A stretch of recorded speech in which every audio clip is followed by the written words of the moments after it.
3, 5. Solomons. Only 5 of us, we got to cancel. Okay, everyone, we're about to get started again. Please silence your cell phones.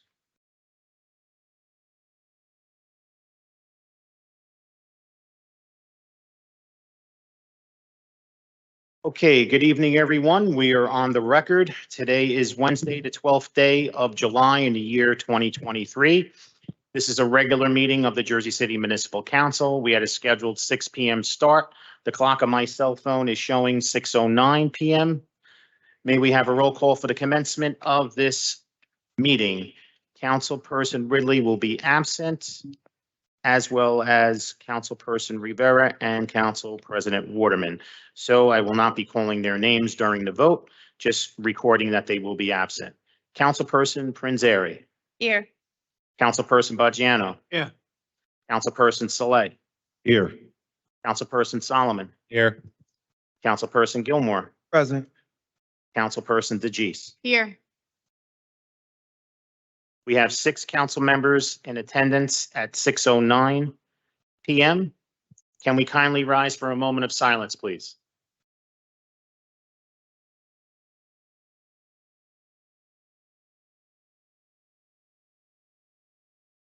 Jeffrey Schwind.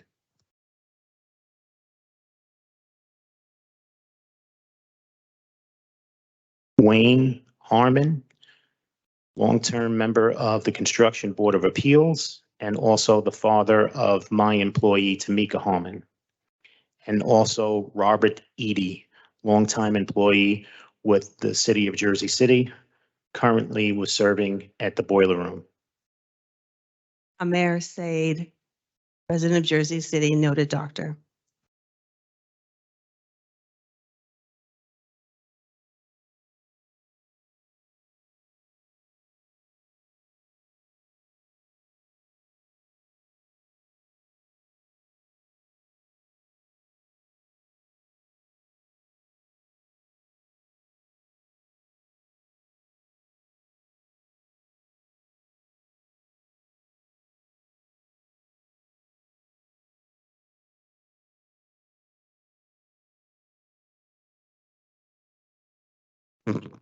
Thank you very much. On behalf of Council President and members of the Municipal Council, in accordance with New Jersey Public Laws of 1975, Chapter 231, the Open Public Meetings Act, also known as the Sunshine Law, adequate notice of this meeting has been provided by the posting on the bulletin board of the first floor of the City Hall annual notice, which is the schedule of meetings and caucuses of the Municipal Council for the calendar year 2023, and filed in the office of the City Clerk on Thursday, December 15th, 2022.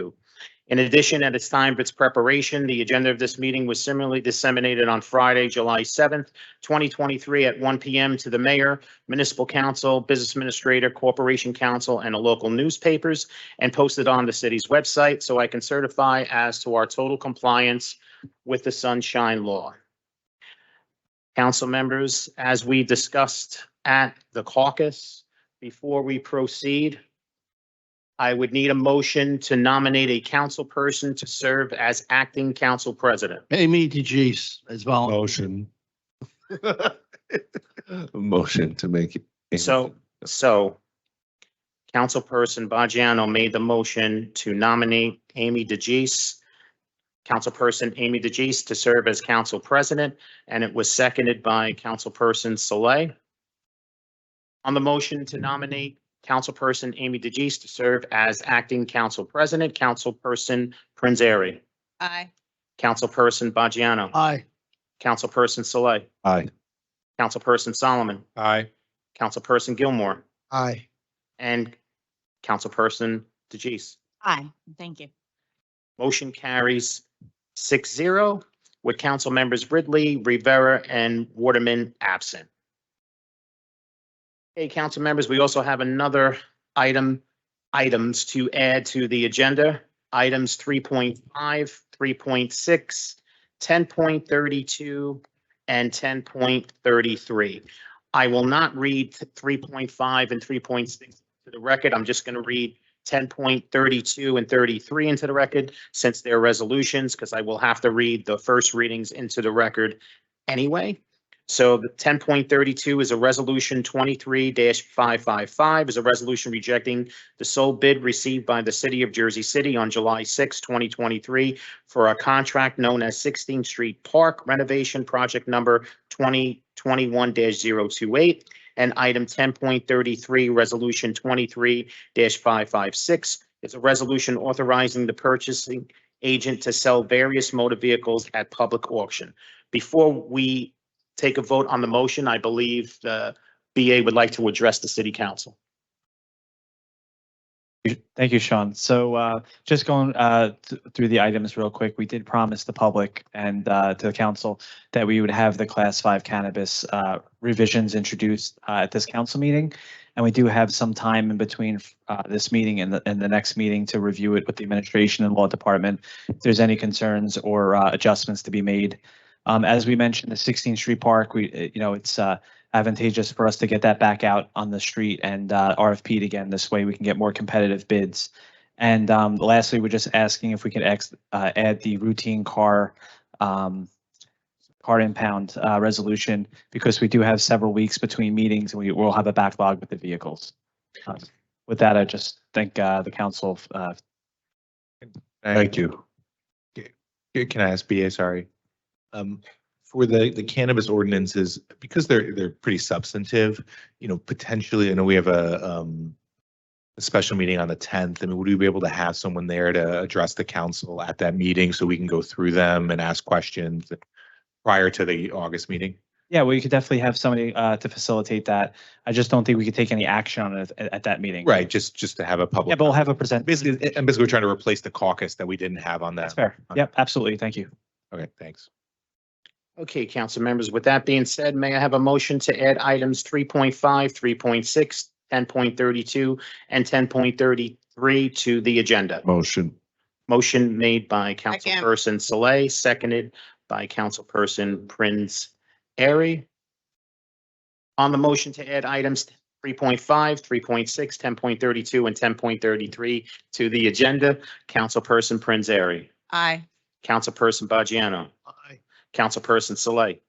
Aye, and thank you to the BA for following through on that commitment for all of this. Thank you. Councilperson Gilmore. I think I have to. Sorry, Councilperson Solomon. Aye. Trying to move fast, I guess. Councilperson Gilmore Aye. and Acting Council President DeGise. Aye. Old sheet. I have the old sheet. Motion carries 6-0 to add items 3.5, 3.6, 10.32, and 10.33 to the agenda with council members Ridley, Rivera, and Waterman absent. All right, on to our regular schedule of order of business. Our first reading ordinances, if you would allow me to read each of them into the record, and then we'll take a vote on introduction.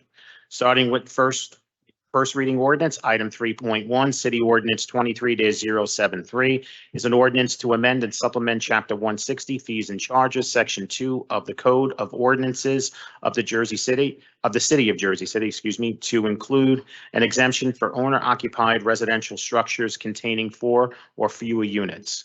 Item 3.2, City Ordinance 23-074 is an ordinance amending Chapter 239 Parks and Recreation, authorizing the Director of Recreation to designate areas within parks for the parking of vehicles used by holders of permits for farmers markets.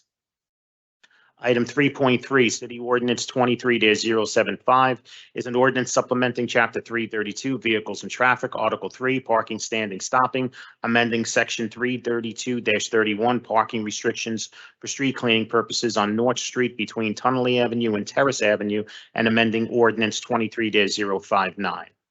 Item 3.4, City Ordinance 23-076 is an ordinance of the City of Jersey City Municipal Council amending the Jersey City Land Development Ordinance, Chapter 345, Article 1, Definitions, Article 3, Section 16, Site Plan Review, Article 5, Zoning, and the official zoning map. Item 3.5, City Ordinance 23-077 is an ordinance amending Chapter 84, Alcoholic Beverages and Cannabis to amend and regulation of cannabis establishments and cannabis distributors. Item 3.6, City Ordinance 23-078 is an ordinance adopting amendments to the Land Development Ordinance regarding definitions, Section 345-6, and cannabis establishments and distributors, Section 345-60.5. Council members are going to be taking a vote on items 3.1 through 3.6. Councilperson Prinzary. Aye for introduction. Councilperson Bajiano.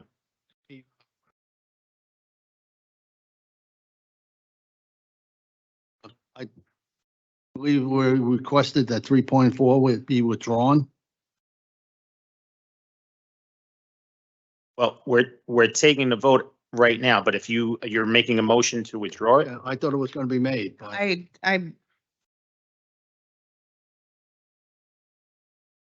3.4 is the, The zoning. it is That's zone. zoning. I believe that there is a request from Councilwoman Ridley to carry 4.1, but I believe we would get to that when we get to second reads, correct? that's correct. This is where Councilperson Bajiano is discussing item 3.4.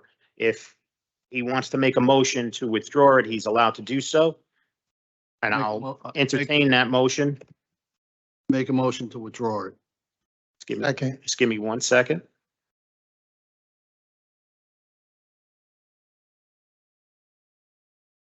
Motion to withdraw.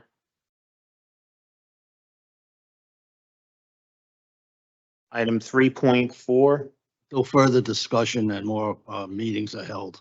ordinance 23-076. Motion was made by Councilperson Bajiano, Can I, seconded by we have a motion, Councilman. can I ask a question though, but help me on the motion? Yep. For the passage of a first reading, given we only have 6 members today, how many votes do you need to introduce an ordinance? It's a majority of the members present. Majority of the members present. Okay. So the motion was made to withdraw item 3.4, City Ordinance 23-076. Motion was made by Councilperson Bajiano, seconded by Councilperson Gilmore. On the motion to withdraw item 3.4, City Ordinance 23-076, Councilperson Prinzary. No. Councilperson Bajiano. Yes. Councilperson Saleh. I'm gonna respect my council person's wishes. I don't know. I'm gonna say aye. So, Councilperson Solomon. Just briefly, I'm going to vote no on the motion. We have 5 weeks, I think, 5 or 4 weeks between this and second reading. And so I'm happy to work with my colleagues on ensuring that there's the appropriate public outreach if this is introduced in that time frame.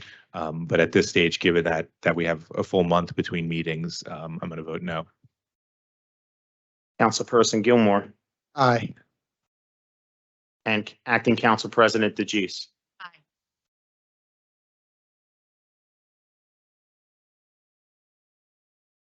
Motion is approved 4-2 to withdraw item 3.4, City Ordinance 23-076, with council members Prince Airy and Solomon voting no, and council members Ridley, Rivera, and Waterman absent.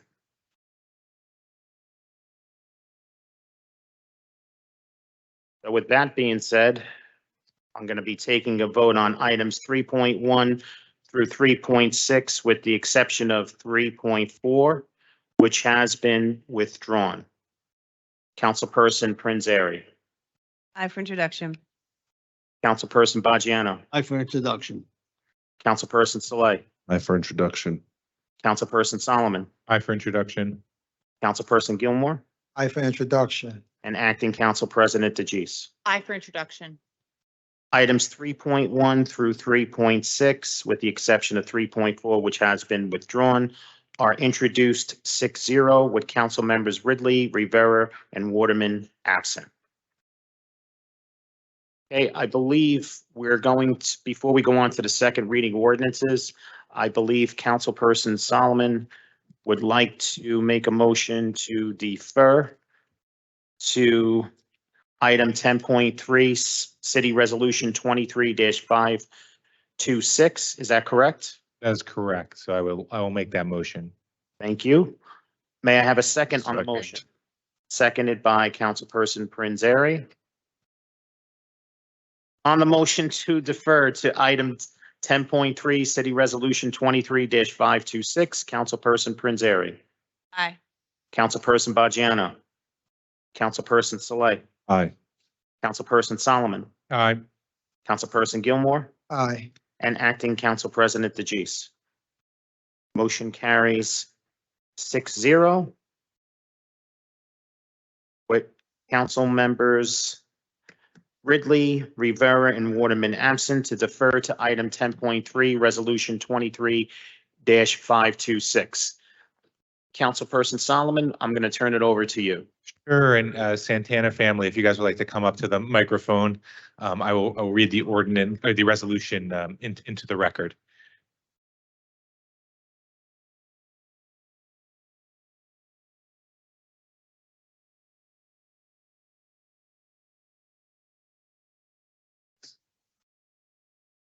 So this is a resolution honoring Julia Santana for demonstrating exceptional bravery and heroism. Whereas on June 8th, 2023, 5-year-old Julia Santana demonstrated exceptional bravery and acted heroically to save her 2-year-old sister from drowning in a hot tub during a family vacation. And whereas Julia Santana, a resident of Jersey City, exhibited quick thinking and resolve in the face of emergency situation. And whereas Julia Santana's heroic actions resulted in the successful rescue of her sister. And whereas it is important to recognize and celebrate the bravery of individuals like Julia Santana, who exemplified extraordinary courage, swift action, and responsibility. And whereas Julia Santana and her family attribute her ability to respond effectively in this emergency situation to the valuable swimming skills she acquired at the British Swim School. And whereas Julia Santana's story serves as an inspiration to the Jersey City community and beyond, highlighting the importance of water safety education and life-saving potential that it holds. Now, therefore, be it resolved that the Jersey City City Council hereby honors and commends Julia Santana for her extraordinary bravery and life-saving actions. And be it further resolved that the City of Jersey City expresses its deepest appreciation to the Santana family for instilling in their daughter the importance of water safety and ensuring she received proper swim training. Thank you very much.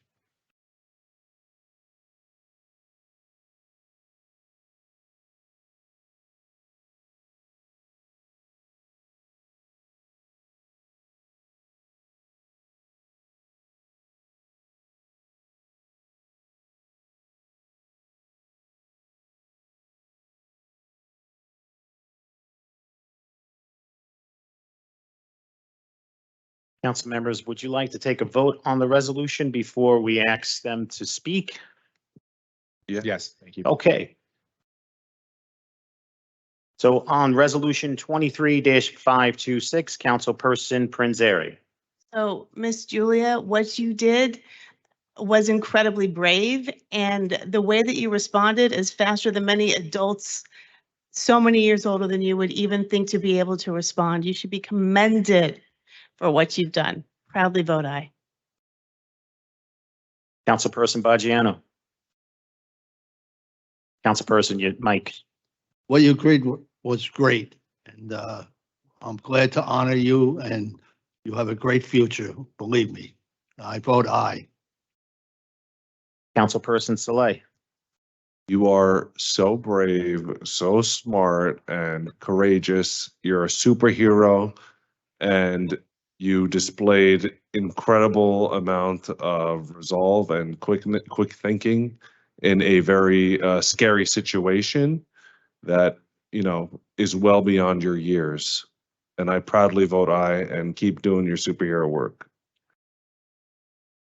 Councilperson Solomon. Julia, incredible job. Thank you so much for what you did, and you should be so proud. And to the Santana family, I thank you guys for sharing your story, because part of the reason we wanted to do this was to emphasize how important it is, if possible, to develop swim skills at a young age. Drowning is one of the leading causes of tragedies for young children. And we have obviously city classes that we're going to advertise and highlight through this, as well as private classes such as at the British Swim School, who's a local small business in Jersey City that does wonderful work. So we appreciate the whole family. Thank you guys so much for being here. And Julia, truly well deserved. I proudly vote aye. Councilperson Gilmore. Julia, you are a true hero, young lady. I know all this is not going to sink in right now, but you did your job. You looked out for your little sister. You acted in a quick manner, and it's the reason she's here. Is the one that's talkative, was that, oh, it was the other? Oh, okay. But nonetheless, young lady, you did a great job. Love your leadership skills, love your thought and care for others. I probably vote aye. And Acting Council President DeGise. Julia and the Santana family, thank you so much for being here. We're very happy to see you all here and smiling because it could have been a very different situation. You're truly a brave little hero. Don't ever lose that. And I know if that was my sister, she would never stop reminding me that she saved my life. So make sure some nights where she wants to see your extra snack or your toy that she remembers. But it's a beautiful story and I'm so happy to see you all. I vote aye. You guys want Resolution 23-526 is approved unanimously 6-0 with council members Ridley, Rivera, and Waterman absent. And Julia, I just want to say, I don't get a vote on the council, but I just want to say, I never thought in my lifetime, I've been here 30 years, that I would actually get to meet a true superhero. to? That's right. God bless you. God bless you. And God bless your parents, because your parents are doing a wonderful job of raising the beautiful family that you guys have. Congratulations.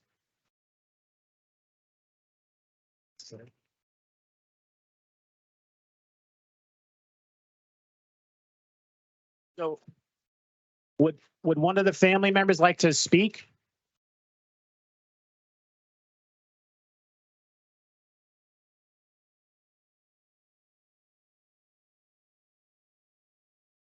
Well, thank you. Thank you so much for the recognition. And we are just really thankful to God because, as one of you said, this could have been another story. So thank you for the recognition to our daughter. She's a little bit shy right now. She's an extrovert really, but she's just a little bit shy. Thank you so much. We really appreciate it. If we can just have your full name for the record, I apologize. Alpha Rodriguez Santana. Thank you so much. Thank you. We'll just hang, yeah. Would Dad like to say something? Want to say thank you. The main reason that we agreed to come to the public, just because we don't like social media, we don't like public attention. But the reason that we decided to come forward was because as Hispanic parents, we believe that we have a call to tell all parents right now, especially Hispanic parents, that swimming lessons are important. And we are so blessed that the outcome of this, that this experience was just like this. Sorry for that. It's all good. He's alive. So That's the main thing. but thank you everyone. Thank you so much. Thank you.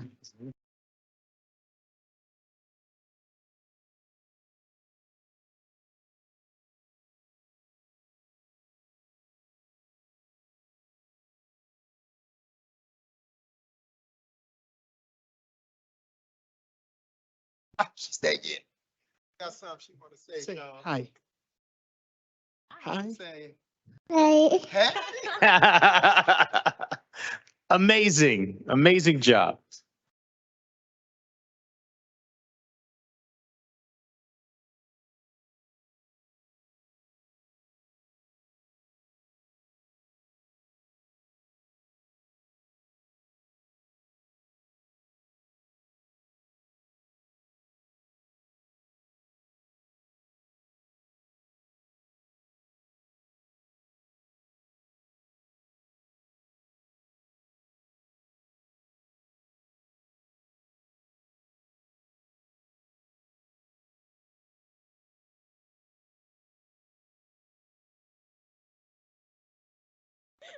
Congratulations again.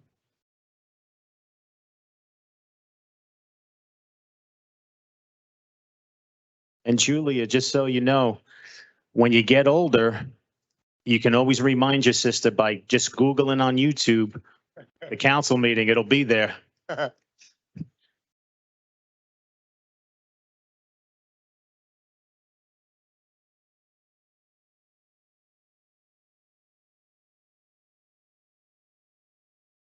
Okay. On to our second reading ordinances. Our first second reading ordinance, item 4.1, City Ordinance 23-060, is an ordinance supplementing Chapter 332, Vehicles and Traffic, Article 2, Traffic Regulations, Section 332-8, Prohibited Right Turns on Red Signal, to prohibit right turns on red at all times at all approaches to the intersection of Caven Point Road and Chapel Avenue. Council members, this was the ordinance that Councilperson Ridley had spoken about at the caucus that she would like to carry to the next meeting, which is August 16th. And Motion we'll to carry. duly advertise that. So I have a motion made by Councilperson Saleh, Second. seconded by Councilperson Prinzary, to carry City Ordinance 23-060 to the August 16th meeting and have the clerk duly advertise the ordinance. On the motion to carry City Ordinance 23-060 to the August 16th meeting, Councilperson Prinzary. Aye. Knew I was going to do that. Councilperson Bajano. Aye. Councilperson Saleh. Aye. Councilperson Solomon. Aye. Councilperson Gilmore. Aye. And Acting Council President DeGise. Motion carries 6-0. With council members Ridley, Rivera, and Waterman absent, to carry City Ordinance 23-060 to the August 16th meeting.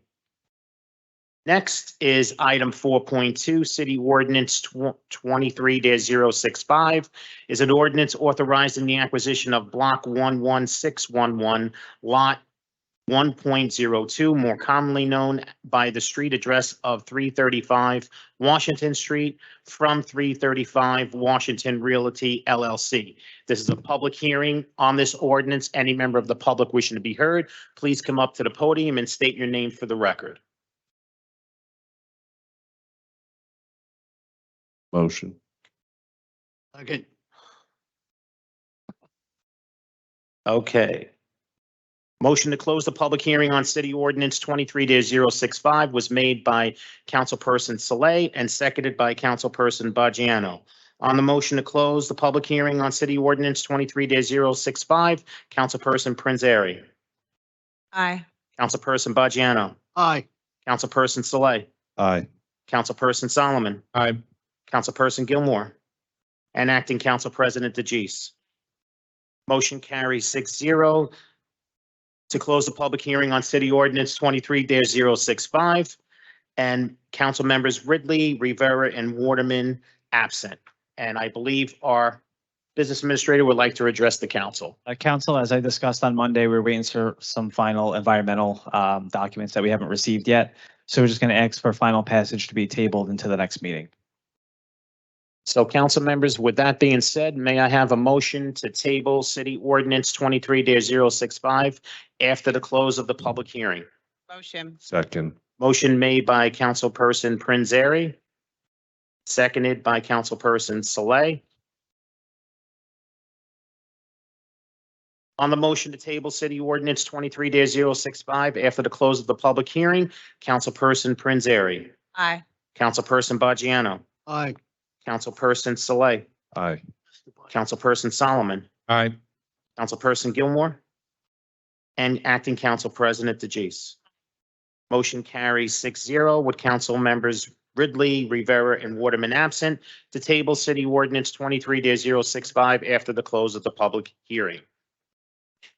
Next, we have item Yeah. 4.3, City Ordinance 23-066 is an ordinance amending Chapter 321 trees of the Municipal Code of the City of Jersey City. This is a public hearing on this ordinance. Any member of the public wishing to be heard, please come up to the podium and state your name for the record.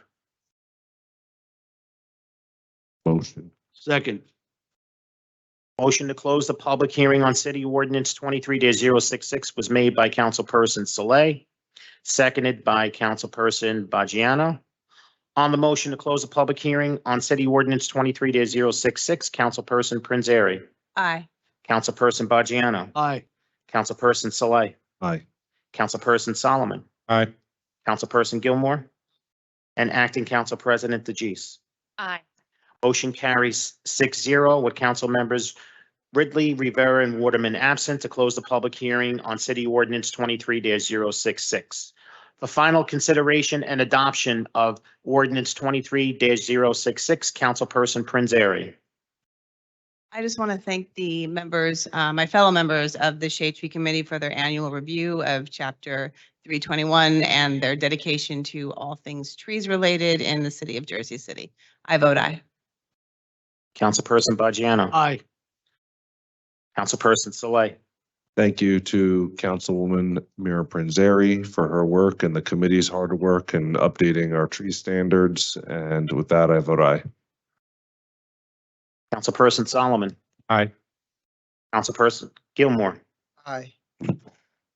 And Acting Council President DeGise. Thank you to the council. And I vote aye.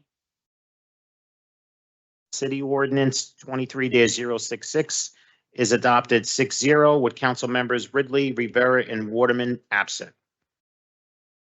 On to our next second reading ordinance, item 4.4, City Ordinance 23-067 is an ordinance supplementing Chapter 332, Vehicles and Traffic, Article 3, Parking, Standing, Stopping, amending Section 332-22, Parking Prohibited at All Times, and Section 332-24, No Parking Certain Hours from Marin Boulevard. This is a public hearing on this ordinance. Any member of the public wishing to be heard, please come up to the podium and state your name for the record. Motion. Second. Motion to close the public hearing was on City Ordinance 23-067 was made by Councilperson Saleh, seconded by Councilperson Bajiano. On the motion to close the public hearing on City Ordinance 23-067, Councilperson Prinzary. Councilperson Bajiano. Aye. Councilperson Saleh. Aye. Councilperson Solomon. Aye. Councilperson Gilmore. Aye. And Acting Council President DeGise. Aye.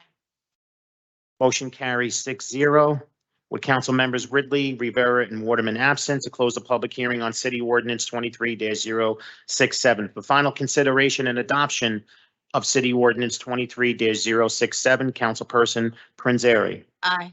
Councilperson Bajiano. Aye. Councilperson Saleh. Aye. Councilperson Solomon. Aye. Councilperson Gilmore.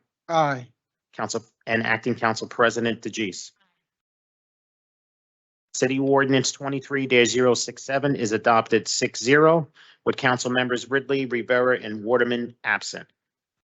Next, on to our next second reading ordinance, item 4.5, City Ordinance 23-068, an ordinance supplementing Chapter 332, Vehicles and Traffic, Article 2, Traffic Regulations, Section 332-9, Stop Intersections to designate Congress Street and Hancock Avenue as a multi-way stop control. This is a public hearing on this ordinance. Any member of the public wishing to be heard, please come up to the podium and state your name for the record. Motion. Second. Motion to close the public hearing was made by Councilperson Saleh, seconded by Councilperson Bajiano on City Ordinance 23-068. On the motion to close the public hearing on Ordinance 23-068, Councilperson Prinzary. Councilperson Bajiano. Aye. Councilperson Saleh. Aye. Councilperson Solomon. Councilperson Gilmore. Aye. And Acting Council President DeGise. Aye. Motion carries 6-0 to close the public hearing on City Ordinance 23-068 with council members Ridley, Rivera, and Waterman absent. For final consideration and adoption of City Ordinance 23-068, Councilperson Prinzary. Aye. Councilperson Bajiano. Aye. Councilperson Saleh. Thank you to Traffic and Engineering. Thank you to the community. This was a big, big request. And with that, I thankfully vote aye. Councilperson Solomon. Aye. Councilperson Gilmore. Aye. And Acting Council President DeGise. Thank you, Councilman. Aye. City Ordinance 23-068 is adopted 6-0 with council members Ridley, Rivera, and Waterman absent. On to our next second reading ordinance, item 4.6, City Ordinance 23-069 is an ordinance supplementing Chapter 332, Vehicles and Traffic, Article 3, Parking, Standing, and Stopping, amending Section 332-22, Parking Prohibited at all times, and Section 332-24, Parking Prohibited certain certain hours at the Waldo School, 110 First Street, and the Iglesia de Dios, 180 Hopkins Avenue. This is a public hearing on this ordinance. Any member of the public wishing to be heard, please come up to the podium and state your name for the record. Motion. Second. Okay.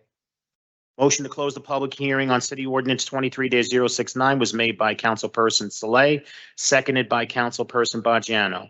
On the motion to close the public hearing on City Ordinance 23-069, Councilperson Prinzary, Aye. Councilperson Bajano, Aye. Councilperson Saleh, Aye.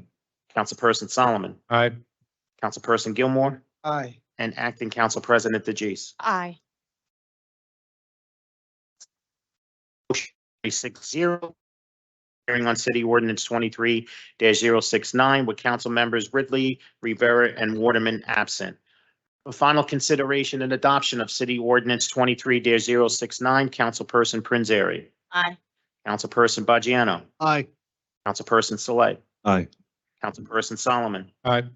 Councilperson Gilmore, and Acting Council President DeJeece. City Ordinance 23-069 is adopted 6-0 with council members Ridley, Rivera, and Waterman absent. On to our next second reading ordinance, item 4.7, City Ordinance 23-070 is an ordinance of the Municipal Council of the City of Jersey City, adopting amendments to the City Code, Chapter 345, Land Development Ordinance, Article 30, Historic Preservation Review Procedures, the Venus Pellegari Extravaganza House, 343.5 8th Street. This is a public hearing on this ordinance. Any member of the public wishing to be heard, please come up to the podium and state your name for the record. Earl McCann, 26 Winfield Avenue. I just want to put on the record that I've known the Pellegatti family for a little over 40 years. In fact, the Pellegattis live right across the street from me on Winfield Avenue. So they're scattered all over the city. I'm very happy and proud to support this for Venus. Jersey City has had a long history of famous and well-liked people in the city. And she is just one of many that have come through this city, and we should all be very happy and proud to vote yes on this ordinance. Thank you. Thank you very much. This is still a public hearing on City Ordinance 23-070. And if you can just state your name for the record. My name is Joseph Pellegatti. Okay, Joseph. Good evening, council members. I didn't get a chance to speak 2 weeks ago. I was a little busy and couldn't put my name on a docket.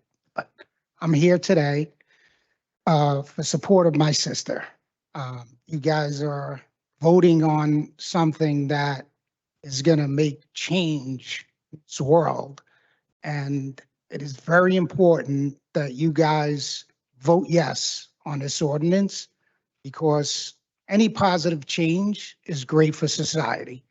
And, you know, what happened to my sister it's tragic. And you want to try and stop this stuff from going on in the future. And this is just a step, and it gives the community a place to call home. And what you guys are doing, if you vote yes, is a step in the right direction. So I encourage you all to vote yes on this ordinance. And my family would greatly appreciate it, and you'll be doing justice for society. And there's nothing better than that. Thank you for your time. Have a great evening. Thank you very much. One other thing. Oh. The Santana family, greatest story I heard all year. You know, congratulations to that family. Okay, this is still a public hearing on City Ordinance 23-070. Any member of the public still wishing to be heard, please come up to the podium and state your name for the record. Good evening, City Council. John Pellegatti Jr. I'm following my brother, I guess, here. I am Venus Extravaganza's older brother. And I spoke to you guys a couple weeks ago. Hopefully you got what I said. And just recently watching CNN and these news outlets, the rhetoric that is going on in this country is horrible. It's really horrible. So what you guys could do here is start pointing us in the right direction. It's really historic what we're doing, and it's really that much historic what you're doing. So I implore you, please, please, please vote yes on this ordinance, please. If there's anything I could ever do for any of you, just let me know, and I'll be happy to help any one of you out. Thank you so much. I appreciate your time. Good evening. This is still a public hearing? Okay. Hi, my name is Jillian Pelagati. Julian? Jillian. Sorry. No, it's all good. Hi, good to see you guys again. I got to speak 2 weeks ago. I am the niece of Venus Extravaganza, and I also want to speak kind of to the room for those that weren't here last week. That, I didn't get to establish a relationship with my aunt due to her untimely death. She was murdered 5 years before I was born, and it's 30 something years later and it's still going on today. And I think it's even worse today because it's been put out into the world. It's on the news, and I feel like it's on every piece of social media in negative spaces talking about trying to eradicate not only queer people, but especially trans people. I don't want to live in a world like this. I don't want my future kids to live in a world like this. I think we could do so much better. And what we have the power to do here with this ordinance is to set a new precedent. This is history in the making. It is something to be a beacon of light to those who need us collectively to lift up their voices. And it would be beautiful to see my great-grandmother's house where she was so loved and spent much of her time being proud of who she was.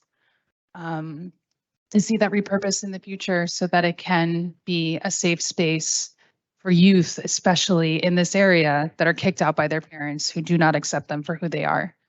This is stuff that still goes on today, and I think your vote yes on this is really setting that precedence. It's saying, hey, this is really important part of history. And the world may say, it seems like everyone is trying to say that, no, you're wrong for loving who you love or for wanting to be who you are. We see way too much of that today. And perhaps this can be enlightening for families that do have someone that has come out as trans or someone that's just queer, So like I said, let's do better. Let's make this place way better for kids in the future. Leave this place better than you found it. I'm all about that, and really grateful that you've even given this time for us to speak on this and to have this be a part of your consideration. So thank you so much. And I hope we can make herstory because it's all about her. Much love, guys. Thank you. This is still a public hearing on City Ordinance 23-070. Any member of the public wishing to be heard, please come up to the podium and state your name for the record. Hey, good evening, everyone. My name is Chris Perez. As president of the Jersey City Landmarks Conservancy, I'm here to express on behalf of our board how thrilled we are to see Jersey City adding a new landmark to our local register. It's been a while, and we hope to see and plan to be involved in adding more. Venus Pelagati Extravaganza was a trailblazing figure in the ballroom scene, a pioneering transgender activist, and a symbol of empowerment for the LGBTQ+ community. Venus was colorful, bold, passionate, and determined. She followed her heart and is still surrounded by a circle of love. For those of you who don't know, ballroom culture originated in the early 20th century in New York. consisting of drag performances featuring mostly white men. By the 1960s, in response to the exclusionary and racist practices of the scene, the Black and Brown community bonded together around their own culture, creating a safe space that promoted pride and individuality. The movement continues because the LGBTQ+ and other communities are still at risk. Even in this day and age, even in a diverse city like Jersey City or neighboring New York, we live in a world where racism and hate lingers, where some insist it's a choice to be us or that we're a threat to society. We're just trying to find our happy place in this world like everyone else. 10 years ago, I was with my boyfriend at the time, discreetly holding hands on the armrest between us in a movie theater in Manhattan. As a gay guy, I've always been cautious about public displays of affection. Towards the end of the movie, a man sitting behind us grabbed my head and started slashing me while saying, "I'll show you." The guy who tried to kill me was never caught. This was a reality check that as much as our world has progressed, being who we are is still a risk. I am grateful to be alive. Venus was not so lucky. She was strangled to death at 23 for being who she was. Her case was closed and her killer was never found. Venus moved into 343 1/2 8th Street in the mid-'80s with her grandmother who was supportive of her lifestyle and aspirations. There she blossomed in her own skin and brought strength and support to her community. Landmarking this site is a keystone to keeping her dreams and legacy alive. This designation drives awareness that members of the LGBTQ+ and Black and Brown community are loved and a part of our story, the human story. The more we talk about and normalize this, the less power those haters will have. I want to thank everyone who was a part of pursuing this milestone moment. And I have a question as to whether or not the landmarking will include the installation of a historic plaque or signage, as the JCLC would love to be a part of that process. Thank you, Chris.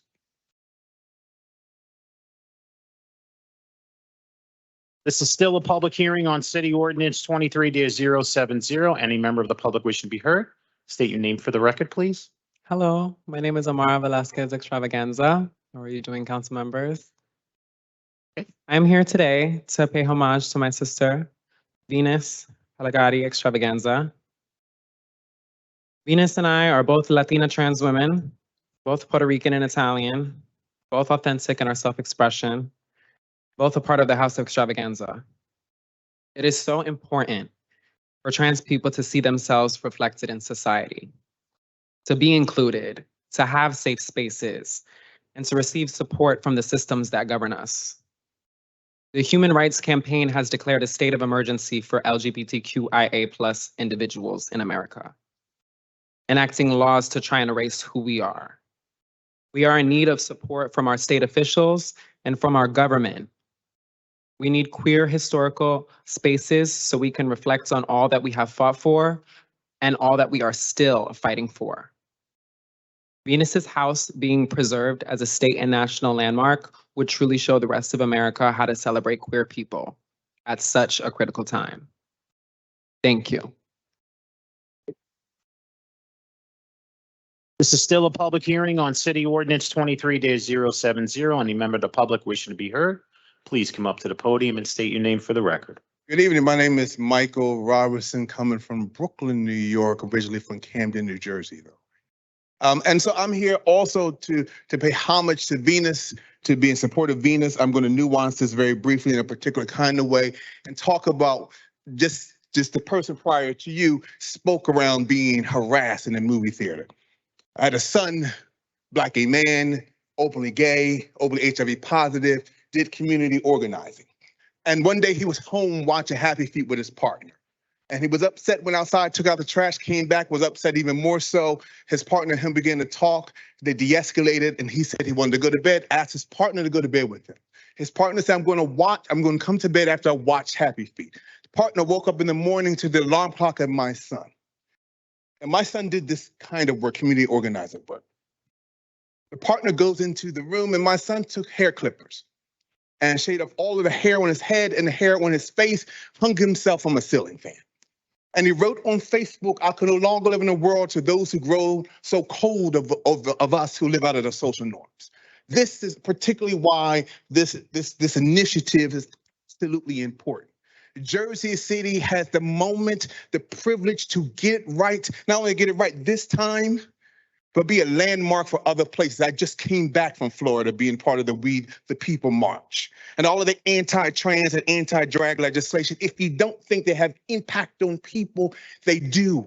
I said this 2 weeks ago when I was here, that this is not just about Latinx trans women as Venus was, or Black trans women. It's not just about LGBTQ people. It's also about you, because none of us can be free. None of us, unless we all are free. Thank you. This is still a public hearing on City Ordinance 23-070. Any member of the public still wishing to be heard, please come up to the podium and state your name for the record.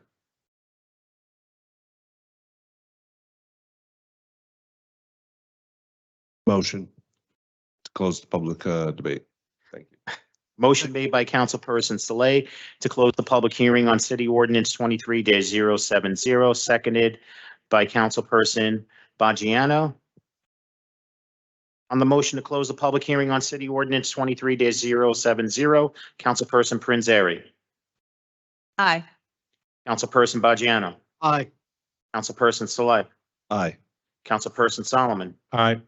Councilperson Gilmore. And Acting Council President DeGise. Aye.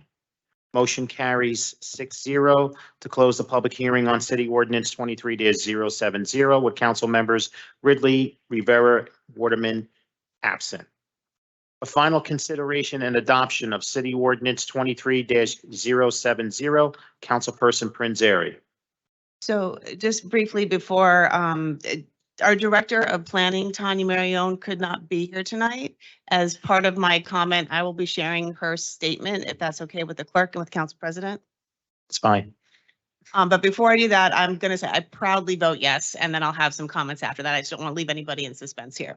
So first of all, from our Director of Planning, the Puerto Rican community came to Jersey City in the New York City area predominantly in the 1950s and 60s. Venus was Italian and Puerto Rican living downtown. She was a physical representation of Jersey City. A lot of trans women would take the path into 14th Street to go to the pier and 14th Street, which is where they were all prostituted. In her interview in the documentary Paris is Burning, she told us what she wanted. She wanted to get married in a church and wear a white dress. All she wanted was what anyone wants. Her story is the Jersey City story. We're a city of immigrants looking for a home, and her home is here. So that is from our Director of Planning. 1 second. So to my yes vote, a couple of things. As Jersey City, we talk about how diverse we are, and we need to make sure that we are encompassing all manner of diversity. And this includes that. This, you talk about this being a small city. This is actually a landmark designation. It's a very big deal, and I'm very proud that the city is doing this for the family of Venus Extravaganza and for the House of Extravaganza. If not for her advocacy and your continued advocacy, we wouldn't have our second annual Ball in the Park in Lincoln Park, which in part celebrates ballroom culture. And it's a family-friendly event that's held during the daytime in a public park. So again, know that we are here to support you. Know that I proudly vote aye. Thank you. Councilperson Baggiano. I vote aye. Councilperson Saleh. I want to thank the Pelagati family, all those who spoke, our Director of Planning, Tanya Marione, for advocating for this and the preservation of this house, and to let the legacy of Venus Extravaganza live on, to educate visitors and residents alike. It's an important step for Jersey City, not just because we're preserving LGBTQ history, but we're preserving Jersey City history. And if you look around at the climate in our country today, you'll see that there are a lot of culture wars being played out, and using the LGBTQ community to divide people, people that are just trying to live their lives in peace. And these radio show hosts, these people on the internet, they're advocating for the complete erasure of these marginalized LGBTQ communities. And it's a red herring that is essentially trying to divide us. And the passage of this ordinance tonight is a beacon of hope when we currently see LGBTQ community fighting battles on many fronts across this country, whether it's the algorithms that make hate speech go viral, whether it's the talk show hosts that are playing out these culture wars, or whether it's the Supreme Court overturning, the protections for the LGBTQ community under the guise of religious freedom. And Venus Extravaganza was that trailblazer, and the people of Jersey City deserve to know who she is and what she has done, and we need to make sure that her memory lives on, because the history of marginalized communities is rarely talked about. And if we don't preserve it, then no one will. And if we don't speak about it, then it will be lost to history. And if we don't make a stand for those that are fighting these battles today, then we're going to continue to fight them for other communities in the future. And with that, like the person that said, we're not free until all of us are free. And with that, I vote aye. Councilperson Solomon. As my colleagues have said, in the face of, a rising tide of hate and discrimination, it's beautiful to see Jersey City, born and raised residents, newcomers coming together to shine a beacon of light and hope, and saying that we honor the life and memory of Venus Pelagati Extravaganza forever. That will be a landmark forever. 5 years, 10 years, 100 years, 500 years, that marker will be there representing her history and her story for our city. And that is how we, day by day, week by week, month by month, year by year, turn the tide. And I want to thank everybody who was a part of this, our city planning director, our historic preservation, the House Extravaganza, the Pelagati family. I also want to thank Chris Perez and the Landmarks Conservancy for both their support and his sharing his story about how important these historical markers and landmarks are. And the last thing on a personal note is, as I have walked by this house on A Street hundreds and hundreds of times, and now I know the true history of the house, and I'll be able to stop with my children and teach them the story of Venus every time for years into the future. So I proudly vote aye. Councilperson Gilmore. I vote aye. I just want to say, I didn't know about this story until the legislation was put forth. But I do just want to say that as a nation, as a society, as humans, we just got to be cognizant to accept people as they are, and just know and understand that, we're in no magnificent point where we can dictate who's here, who's not here. And to my council's colleagues' point is, if we're going to embrace diversity, let's embrace diversity. Let's not be selective in what we want to embrace. So I just want to commend all of the speakers that come up, because this stuff look easy. It's not easy. It's not easy. You open yourself up to all type of attacks, verbally, physically, and this stuff is not easy. And I just want to commend you, and just accept yourself despite what the world may say. So I probably vote aye. And Acting Council President DeGise. Thank you to the family for coming out and speaking, for all the work that you've done in Jersey City. The designation of a landmark does not happen often, as Chris Perez correctly stated. It's been well over a decade, I think, since the last time we've done this, but this home is truly, truly deserving of that honor and will forever represent a sanctuary of love and acceptance It also honors our history here, our strength, and the resilience of the transgender community. It's only one of very many tangible actions that have to happen, but I hope that this vote shows our commitment as a city to stand by all tangible actions that dismantle systematic barriers to all marginalized community, especially for the broader fight for transgender rights and social change. Everyone's homework is to watch or rewatch Paris is Burning, please. You will not be disappointed. I vote aye.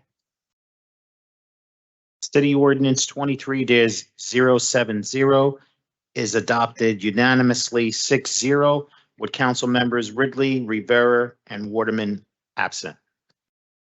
Congratulations.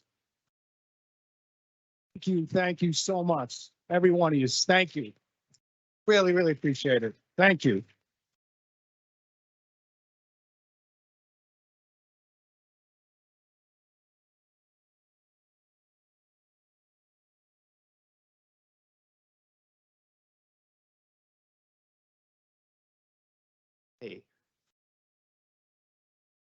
And last but not least, item 4.8, City Ordinance 23-071 is an ordinance amending Chapter A 352, enabling ordinances of the Jersey City Municipal Code for the renaming of Sycamore Road east of McGovern Park from Custer Avenue to Gates Avenue as Stanfield Lane. This is a public hearing on this ordinance. Any member of the public wishing to be heard? Actually didn't expect to come up here twice. But Andy Stanfield was billed at one point the world's fastest human. He was the gold medalist in the 200 meters. He won the 4x100 and won the gold medal. The past 3 years, I've sponsored the track meet at the Shore Athletic Club International Meet down in South Jersey to honor Andy Stanfield. I had no idea you were doing this until I came to the last meeting and saw Andy's name on the list. So I didn't even get a chance to speak last week to mention it. But I'm very happy and proud to be here with the Pelagatti family. And I'm obviously very proud to support Andy Stanfield's designation. Thank you. Yeah, Jerry, you was here for everything. We know that. This is still a public hearing on City Ordinance 23-071. Any member of the public still wishing to be heard, please come up to the podium and state your name for the record. Motion. Motion to close the public hearing on City Ordinance 23-071 was made by Councilperson Saleh, seconded by Councilperson Baggiano. On the motion to close the public hearing on City Ordinance 23-071, Councilperson Prinzary. Aye. Councilperson Baggiano. Aye. Councilperson Saleh. Aye. Councilperson Solomon. Aye. Councilperson Gilmore. Aye. And Acting Council President DeGise. Aye. Motion carries 6-0 to close the public hearing on City Ordinance 23-071 with council members Ridley, Rivera, and Waterman absent. For final consideration and adoption of City Ordinance 23-071, Councilperson Prinzary. Aye. Councilperson Baggiano. Aye. Councilperson Saleh. Aye. Councilperson Solomon. Another well-deserved honor here, and I think Mr. Stanfield ran the 200 meters in like I would take me 4 times as long as he did to get down there. So he had the world record when he did it. So proudly vote aye. Councilperson Gilmore. Oh, I just want the record to reflect, I may have been able to beat him. But I proudly vote aye. And Acting Council President DeGise. Aye. City Ordinance 23-071 is adopted unanimously 6-0 with council members Ridley, Rivera, and Waterman absent.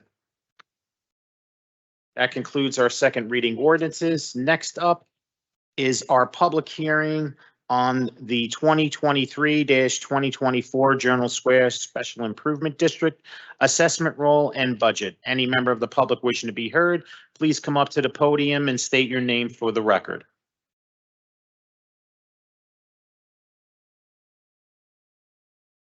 I'd like to make a statement, Chris, Sean.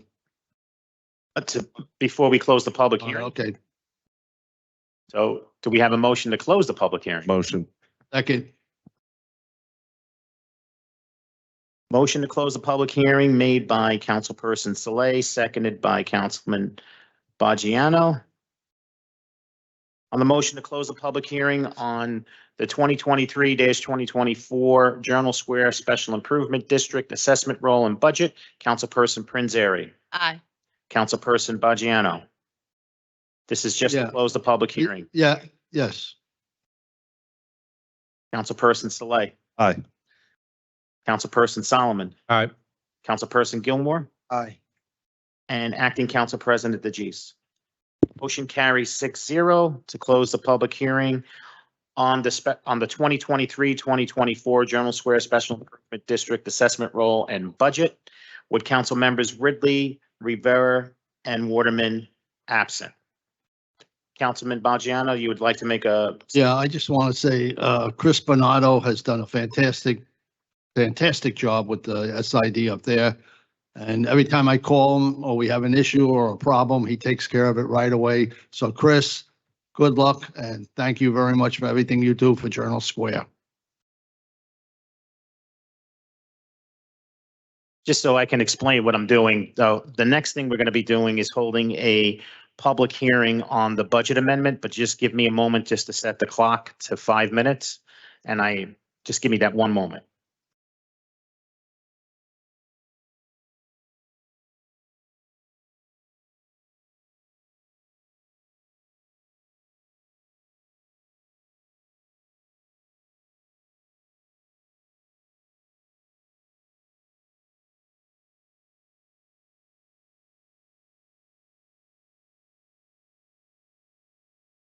Good thing I still got good hands. Okay.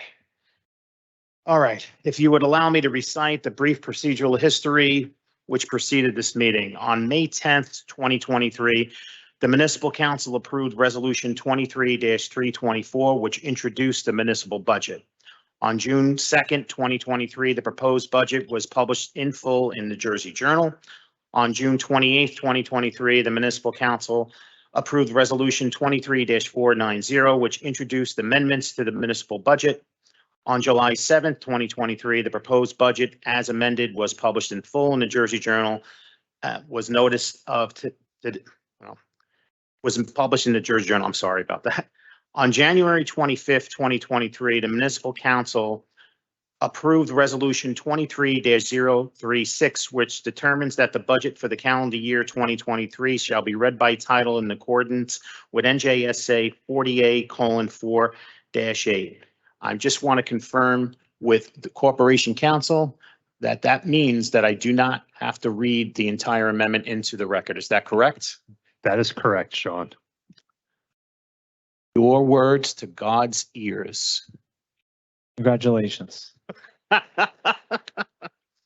Okay, on that, skipping over all of that. So now this is a public hearing on the calendar year 2023 municipal budget amendment. Any member of the public wishing to be heard, please come up to the podium and state your name for the record.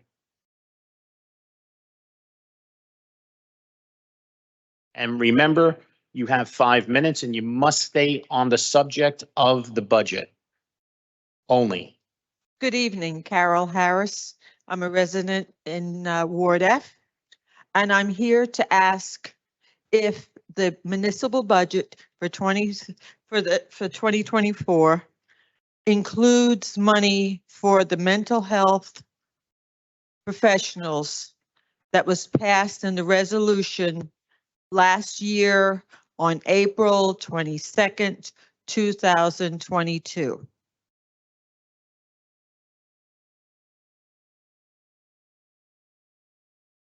I think she means. Can we have an update on? Yeah, we have finance here. You want to finish the 5 minutes before we address questions, or? Do you want to just finish your statement before you get? That's my statement. That's your statement? That's the question I have. Okay, Con. So I'm not sure the particular resolution you're referencing, but there should have been a certification of funds within that resolution, and all those programs are ran through our health department. So they are, yes, and yes, it's included in our health department budget for programs. Well, last year, there was money allocated. RFPs were posted. No RFP has been awarded. It's been 15 months since that program was approved unanimously on April 27, 2023. I would just like to ask the city to remember that having mental health professionals ride along with our police officers not only protects the citizens, but it also protects the police officers. So please consider making sure that that ordinance or that resolution is included. Thank you. Thank you. This is still a public hearing on the budget amendment. If you can state your name for the record. Anne Marie Nazaro, that's 2 Z's and 1 R. And I just wanted to give a point of information to support my friend and advocacy colleague, Carol Harris. The exact resolution was 22-333. Unanimously, of course, with one absentee, unanimously passed 8-0. I believe it was April 27th, 2022. Thank you for looking into that, Finance Department. Still a public hearing, and I see Laverne Washington. Laverne Webb Washington. You mean we got money out here allocated to this when we got all this mental health problems in our city with young people, middle-aged and old people, and with it intervenes with our crime? That's what's going on. So please, let's get this thing understood. Let's get it straight, because we have a lot of mental health going on in our city and its family. I got some kids in my summer camp that I started. I have a free summer camp Last year. that they parents and some of these kids, they really need attention with this mental health. So please, I didn't even know this was out there. So please, and who's in charge? I'd love to talk to them. Thank you. This is still a public hearing on the calendar year 2023 municipal budget amendment. Any member of the public still wishing to be heard, please come up to the podium and state your name for the record. And please remember that you have to stay on the subject of the budget amendment. Bill Lillis, a resident of Jersey City, a member of Our Lady of Sorrows Church, and a member of Jersey City Together. Again, encouraging our elected officials to follow through on the promises made when we had George Floyd dying as a result of inadequate, improper, and illegal activities done by a police officer. So lots of words were said back then, and now we're at 2023. So again, our elected officials passed something, and it just makes us angry. It makes us frustrated. And what happens is we get disillusioned that, oh, why come to these things? Why push for something if the bureaucrats are going to play games and not do what the people have asked for and what has been voted in favor of? So to have professionals, mental health officials, outreach workers go out on calls with our police makes sense. The data is clear on doing this. So again, moving forward, can we get this done, whether it's from the Department of Health, whether the RFP, whether the mayor, whoever has the power to make this happen, we really are looking for this to occur. And we're not going to go away. We're going to keep our officials, hold them accountable. Happy to meet with anybody to do this. Happy to talk with anybody to get this done. But again, can we move forward and do what is right for our people? This is still a public hearing on the calendar year 2023 municipal budget amendment. Any member of the public still wishing to be heard, please come up to the podium and state your name for the record.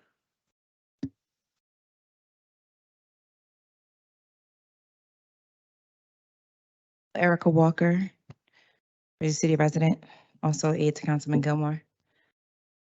I just wanted to, because it's a public hearing, I know oftentimes we don't get responses, but it would be nice to clarify for the people watching at home and the people in here, just how the budget will affect taxes. Because at the end of the day, people don't have time to go through all of the paperwork and they don't have time to watch the budget hearings. So if we can get a recap available for how much the amendment was for and what that brought the budget up to, and then how that affects the taxpayers' dollars at the end of the day. Because it's hard for them to come up to speak on something that there isn't enough time in the day to understand. So if we could get a recap, that'd be great. The initial budget introduction was a 2% tax increase, which equated to about $72 and change on the year, less than $7 a month. And the budget amendments are only increasing the levy by 79 cents on the average household. So it's not a significant change from what was introduced originally. And then has the school board budget already been approved? Do we foresee an increase after they do their budget?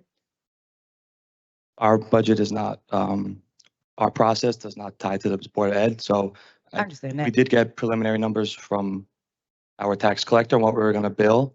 And I did share that information with the council, and they did have a rate change as well, but I'm not sure if they've formally adopted yet.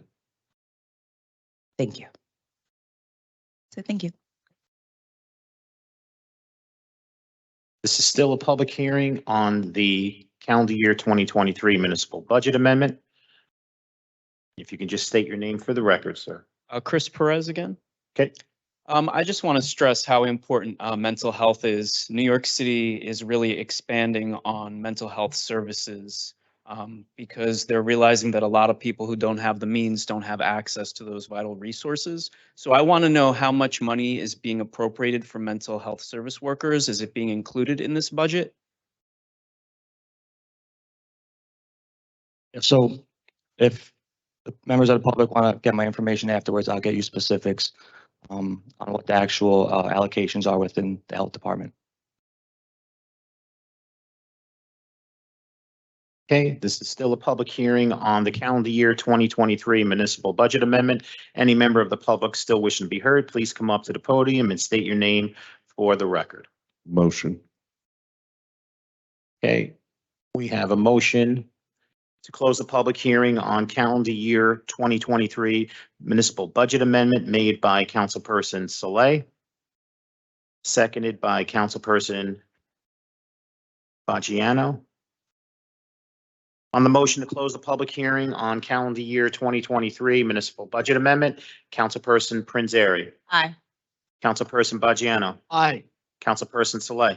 Aye. Councilperson Solomon. Aye, and if I can just ask a question after this vote. Okay. Councilperson Gilmore. And Acting Council President DeGise. Aye. Motion to close the public hearing on calendar year 2023 municipal budget amendment carries 6-0 with council members Ridley, Rivera, and Waterman absent. Councilperson Solomon, you have a question? Yeah, just for the budget office, just in connection with the questions asked by some of the members of Jersey City Together. My understanding, and if you could just write us a quick memo to clarify, but my understanding is, we had originally in the introduced 2022 budget had money for the program that they referenced. We had all approved, I believe unanimously, the RFP. My recollection is at the end of 2022, when we had to make changes to the budget, that money was transferred from HHS to other departments. And I didn't recall seeing it reintroduced in the 2023 budget, but because I don't have the information in front of me at the moment, but you could just give us that information. So at the end of the year, any unused funds were transferred for costs incurred in that calendar year. So that didn't take away funding introduced in this year's budget. So when we go through the details of the health department budget, those funds are included again. Well, just to be clear, the resolution that we approved for RFP was in 2022. So it was a 2022 RFP that went out. Okay. Great. Well, but if you could just clarify for the council and then we can share with the public, that'd be great. Yeah, so we allocate funding for any future RFPs that will take place in 2023 or move forward, but the one being referenced, yes, was funded in 2022, and we funded it again in 2023. Whether that specific contract was awarded yet, I'm not too certain. I'm prepared to speak on the amendments, but there's no amendments taking funding away from any of those programs in HHS. Okay, great. We'll just clarify that via the memo and we'll be able to. Yep, no problem. Thank you. Oh, so that money is still there for the, because I recall, I think the issue was there was only one person that submitted a RFP. And then the medical center, I guess they said it wasn't enough. Then a person who applied for it wasn't from here. So just to be clear, the money that was allocated for that RFP is still there. The money was allocated again in 2023, yes. Yeah, so it's, okay, It's up to the council to award the contracts and we allocate the funding. yes, thanks, Carl. Well, sorry, just to be clear, Kyle, it's up to the administration to award to select someone, and then that has to come to us. We can't pick somebody to do the program.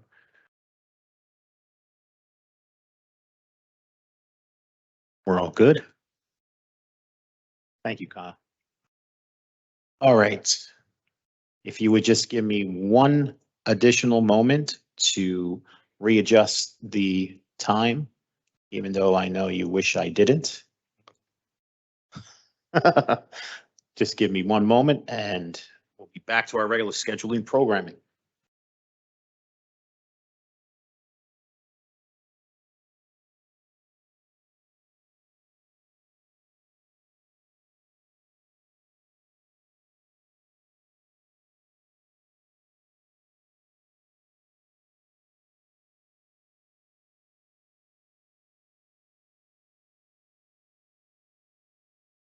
Okay.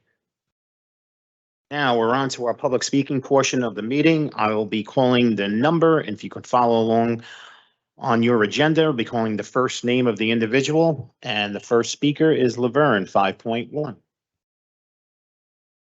Council, thank you again. You know, it's a beautiful thing just happening here with that young girl who saved her sister's life. It brings back memories when I used to go swimming at public school number 22, and we had a swimming director named Miss McCann. She taught us how to swim. I was 4 years old, 71 years ago.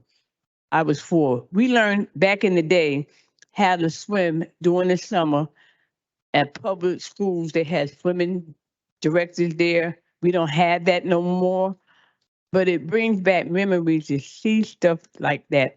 And that's why I do what I do with the children during the summer and what I do year round. Like I have a summer camp this year.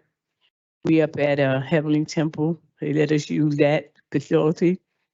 And I got shocked before the first day. I had about 30 kids.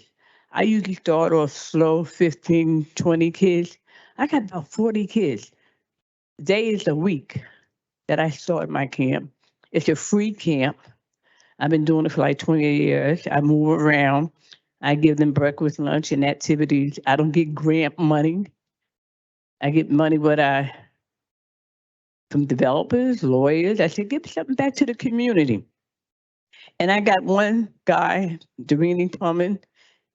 He hires 5 to 7 kids and put those kids on his payroll so they can work with me at my camp. I don't get recreation kids or nobody. This man for the past 5 years helped sponsor my camp for me and help with other people to support me. I don't charge a dime. And the parents said, ma'am, I appreciate you from 8 o'clock to 3 o'clock. And I need some space from this city so we can go take these kids to a park where they can be protected, swimming. For the past 2 years, when we had COVID, I was at Barry Lane. So now I'm back up at Heavenly Temple, and I'm glad because Bless, the cops, had a party up there and they passed out a lot of flyers. And we got more kids in that area up in Ward A and B and F. But the thing is, what they talked about tonight, I would like somebody to come by my camp and talk to kids about mental health. Our kids are catching hell out here. What they, TikTok and all this stuff. I got 5 years old doing all this here. I can't do it. Come on, y'all. We had to save our children. I got children who can't even speak English at my camp. And we helping these people. I need support from you. Thank you. Have a blessed one.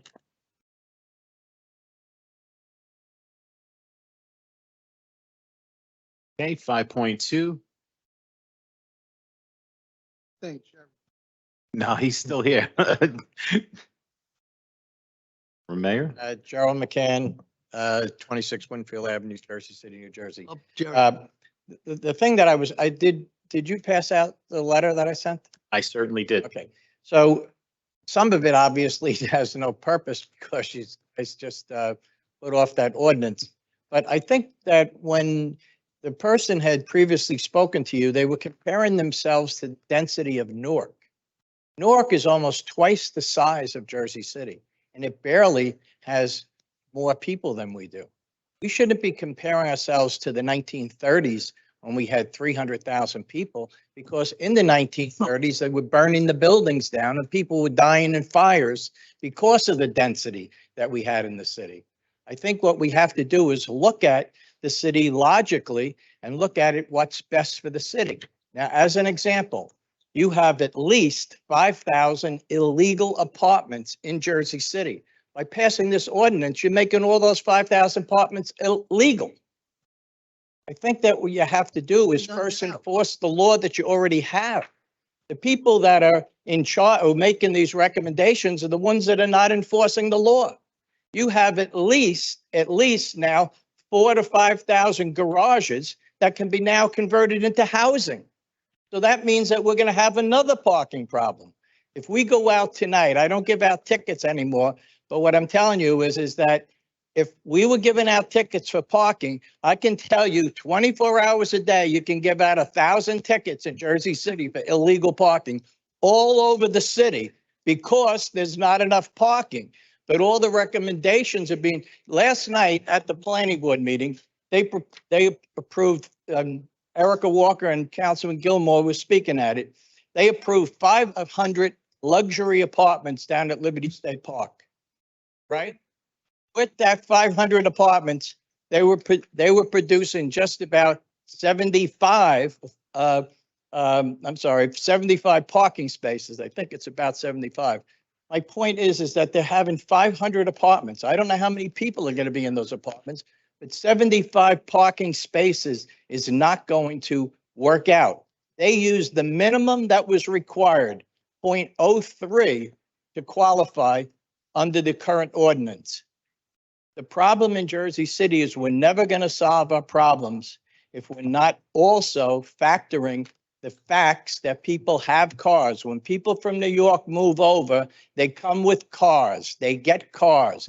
If you want your relatives to come in from Morris County, they can't take a bicycle to Jersey City to visit. And you can't take a bicycle back to Morris County to visit your parents.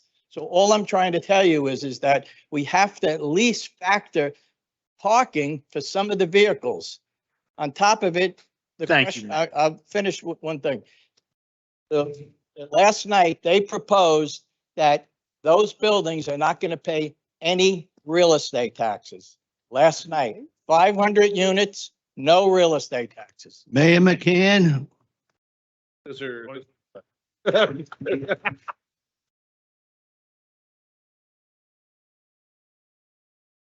You gotta be kidding. Okay, before I call the next speaker, I know we can be very passionate about what we believe in.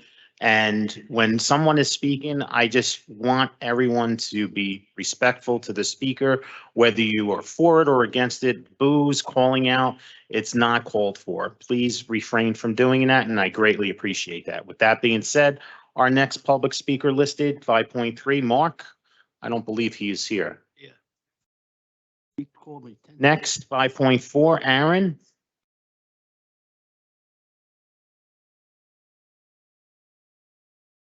Hello, Aaron Underwood. I'm president of the Hamilton Park Neighborhood Association. And I'm speaking today to represent the HPNA in formally endorsing the ordinance 23-074 regarding the parking of farmers market vehicles in designated areas within parks. I first want to thank Councilman James Solomon for working with the HPNA on this amendment to help us find a solution. By passing this amendment, farmers market vehicles will be allowed to more easily access the market by parking within parks, something that, according to the current ordinance, is illegal. This amendment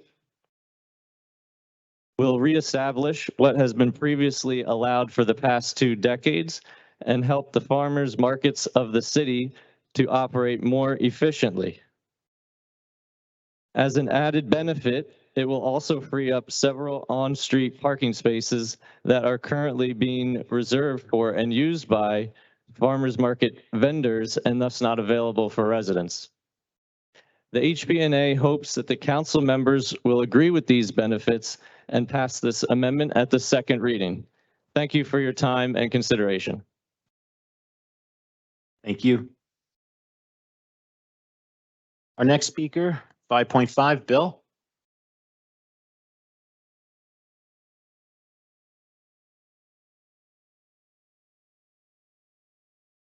And Bill Lillis, member of Our Lady of Sorrows Church, member of Jersey City Together. I appreciate Councilman Solomon helping us out so we could speak on the budget and bring the issue up. But when me and others from Jersey City Together saw that another year had gone by when the George Floyd anniversary had gone by this past May and these outreach workers were not hired, we decided at our last meeting that it would be important to bring this issue up. So the Jersey City Together Health and Safety Committee meets once a month every Thursday. We meet virtually. Councilman Gilmore, I think, has participated in a couple of our meetings. I know we've reached out to other council people. Councilwoman Waterman has responded to some emails that we have issued. But again, happy to work with any member of the council that supports this initiative. And then one of the things we've gone out, Carol and I were at one of the recent Rock the Block parties that the Jersey City Police Department and the Fire Department promote. And we just had informal conversations with officers. And each officer we spoke to brought the idea up, supported this initiative. So we're going to spend the next year seeking more support for this. And just what occurs to me is the deadline for next May will be the 4th anniversary for George Floyd. And we're going to have a memorial service again.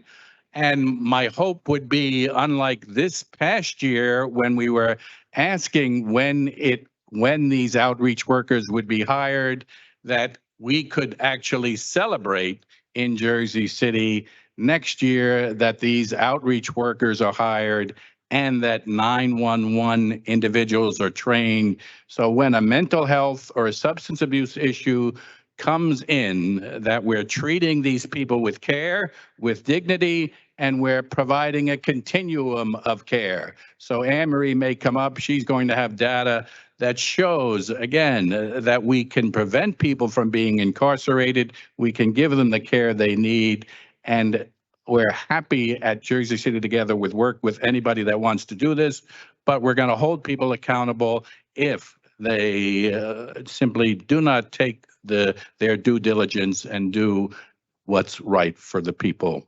Thank you. Thank you. Our next speaker, 5.6, Tina.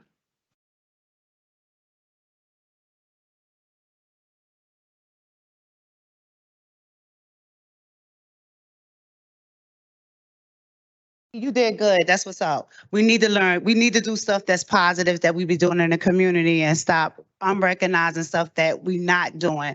I want to say, first of all, I want to big up to all the nonprofits that's in the community that been doing stuff free.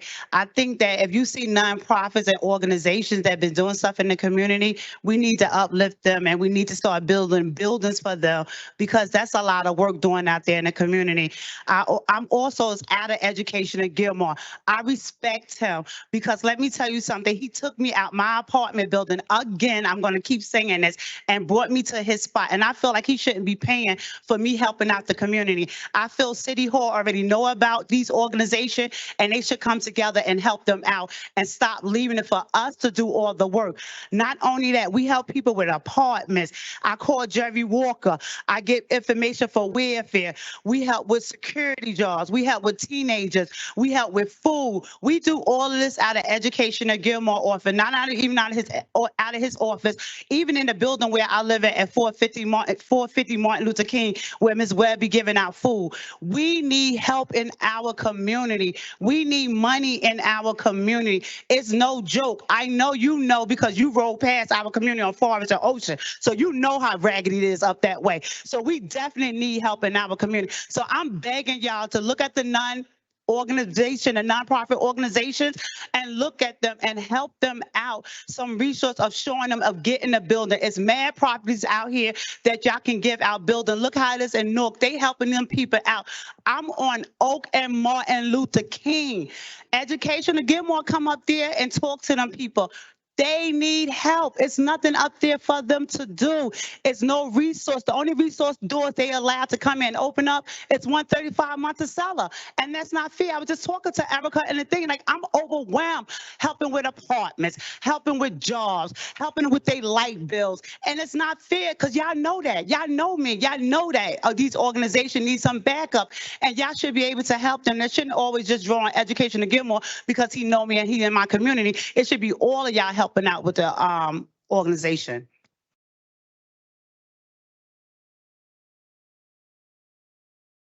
Next speaker, 5.7, Anne Marie.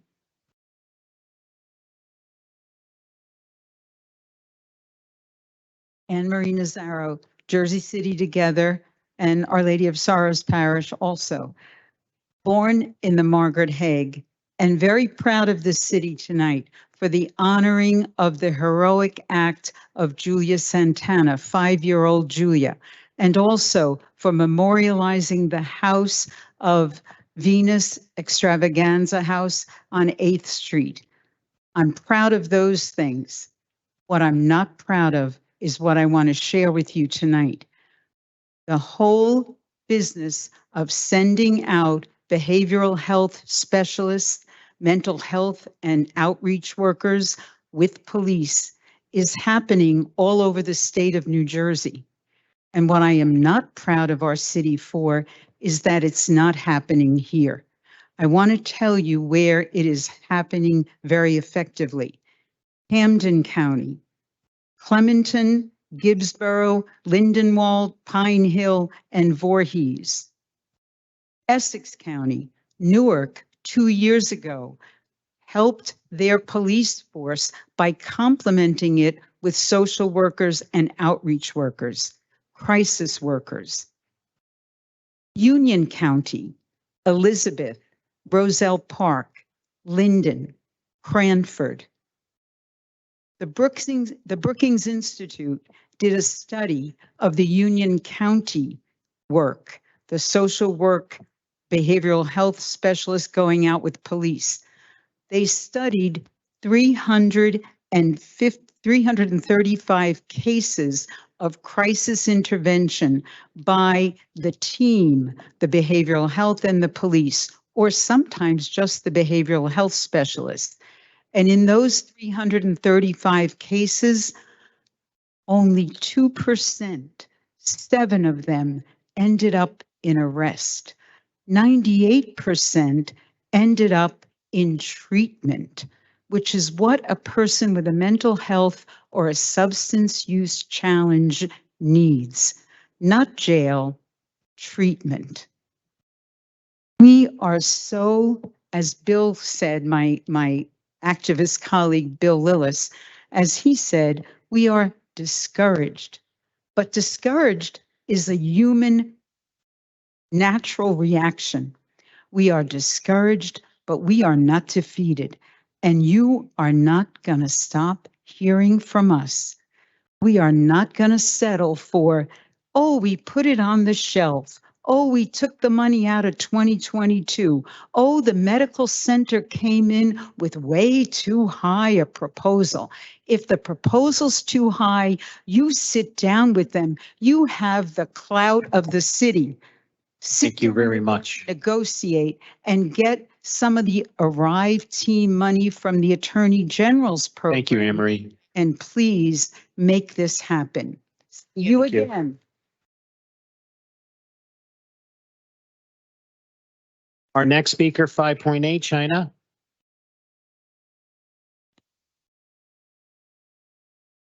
It's China J. Anthon.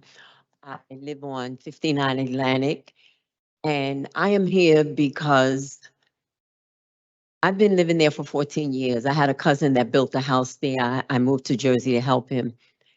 In the last couple of months, I have never seen so many people on the street. You cannot even walk from Monticello all the way up to the light rail. They're sleeping all over. The liquor stores are opening at 8 and 8:30 in the morning. We have all of these, what do you call them, smoke shops opening. The other day, there was a fight and guns going through the block.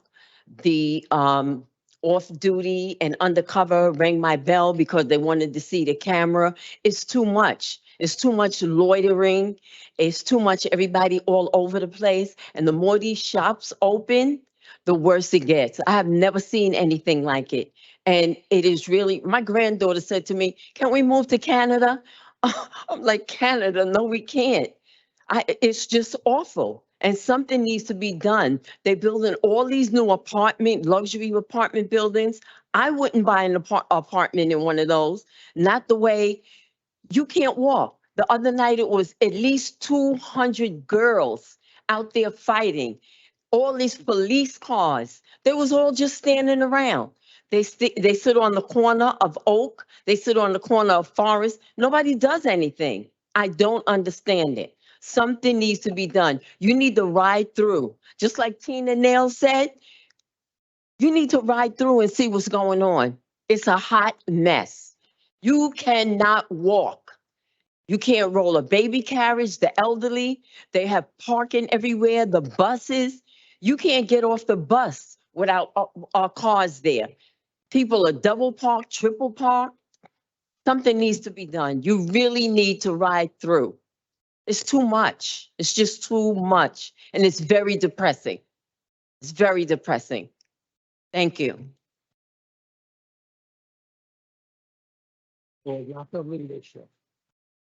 Our next speaker, 5.9, Matthew. Is Matthew here? 5.10, Jai. I think they're here. 5.11, Edward.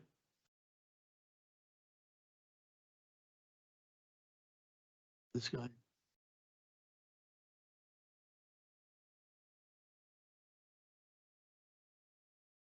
I came down tonight a couple days ago on Twitter. I read that the city council is committed to investing in more CCTV cameras, and the investment's going to be big, and it made me upset. So I said I have to go down and get on the record and talk with them about this. So in my view, it's a misuse and abuse of funds. If you're looking for a way to help fight crime, and I can let the mayor know, and also Deputy Director Shea also too, that it's a misuse and abuse of funds. There is money here in the coffers, but you're misusing and abusing it. You grow the police force, right? And then you over police us, right? In these high crime areas where the cameras are going, the police are also there. But I tell you right now on the record that does not deter crime. So it's you can better spend the funds. I really do believe that. Councilwoman at large just mentioned marginalized communities because there's a lot of talk about the harm, and I identify in the LGBTIQ spectrum, and I want to just let you know that I feel like that's garbage talk coming from the council. Like, there's no presence of this city from this city or this city government, like in wards A or F, for our community particularly. So even though we are marginalized and you don't really see us, you also don't speak to us. You don't invest in us. Um, and I'm here to just say that on the record, I feel it, I live it. I'm living it like over and over and over again. So I would just really urge you to just really reconsider how you move forward in policy to really help us and help our people. I second everything Tina Knowles has said to you. From the community. If we walk and leave here now, when we get to maybe Grant, Municipal Avenue and Ocean, or Municipal Avenue and Martin Luther King, if you continue walking past that stretch, which is A and F, or through F and A, you'll see how crime is disproportionately affected, homelessness, just all the ills.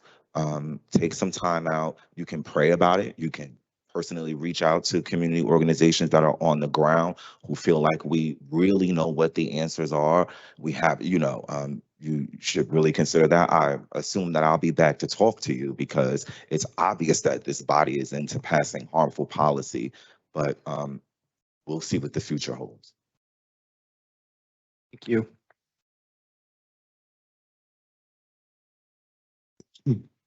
Our next speaker, 5.12, Kevin.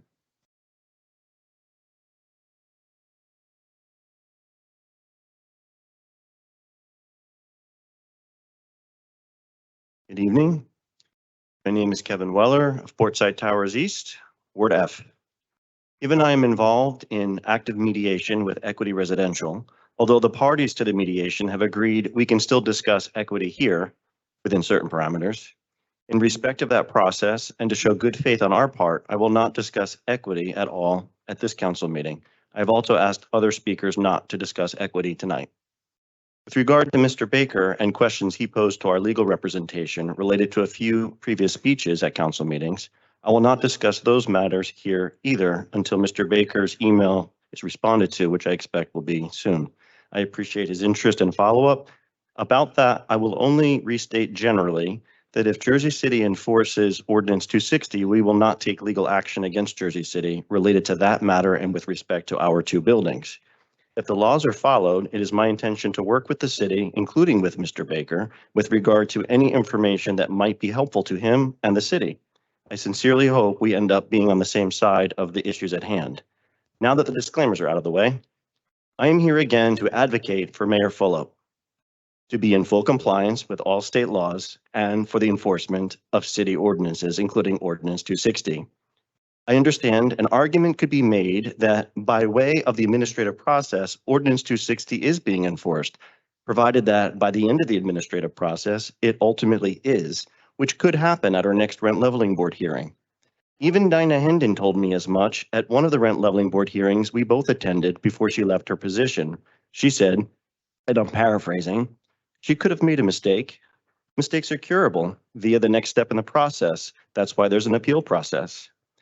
Based on that way of thinking, it could seem like we have delayed our own progress, and as such, the lack of timely enforcement is our own doing.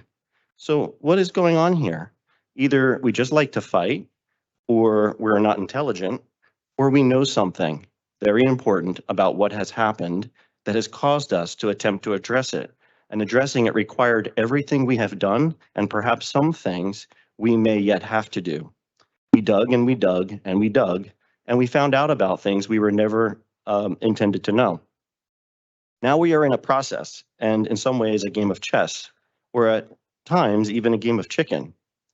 I am interested in an equitable outcome and how it may be possible without having to dismantle the entire political machine.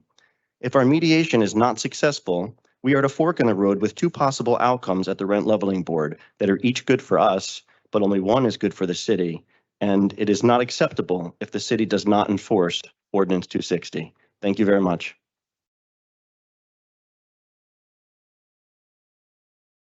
Our next speaker, 5.13, Jessica. Jessica Rasulo, thank you, council people, for your service. I just want to start by saying that I'm incredibly proud to be part of this community and super happy to be here tonight. And I'm now going to read an open letter to someone who doesn't choose to be here and often engage with us in a meaningful way. Dear Mayor Phillip, we came of age in neighboring towns with similar backgrounds. We share many life experiences. I felt represented when you ran for office. I truly thought we had found a leader in you.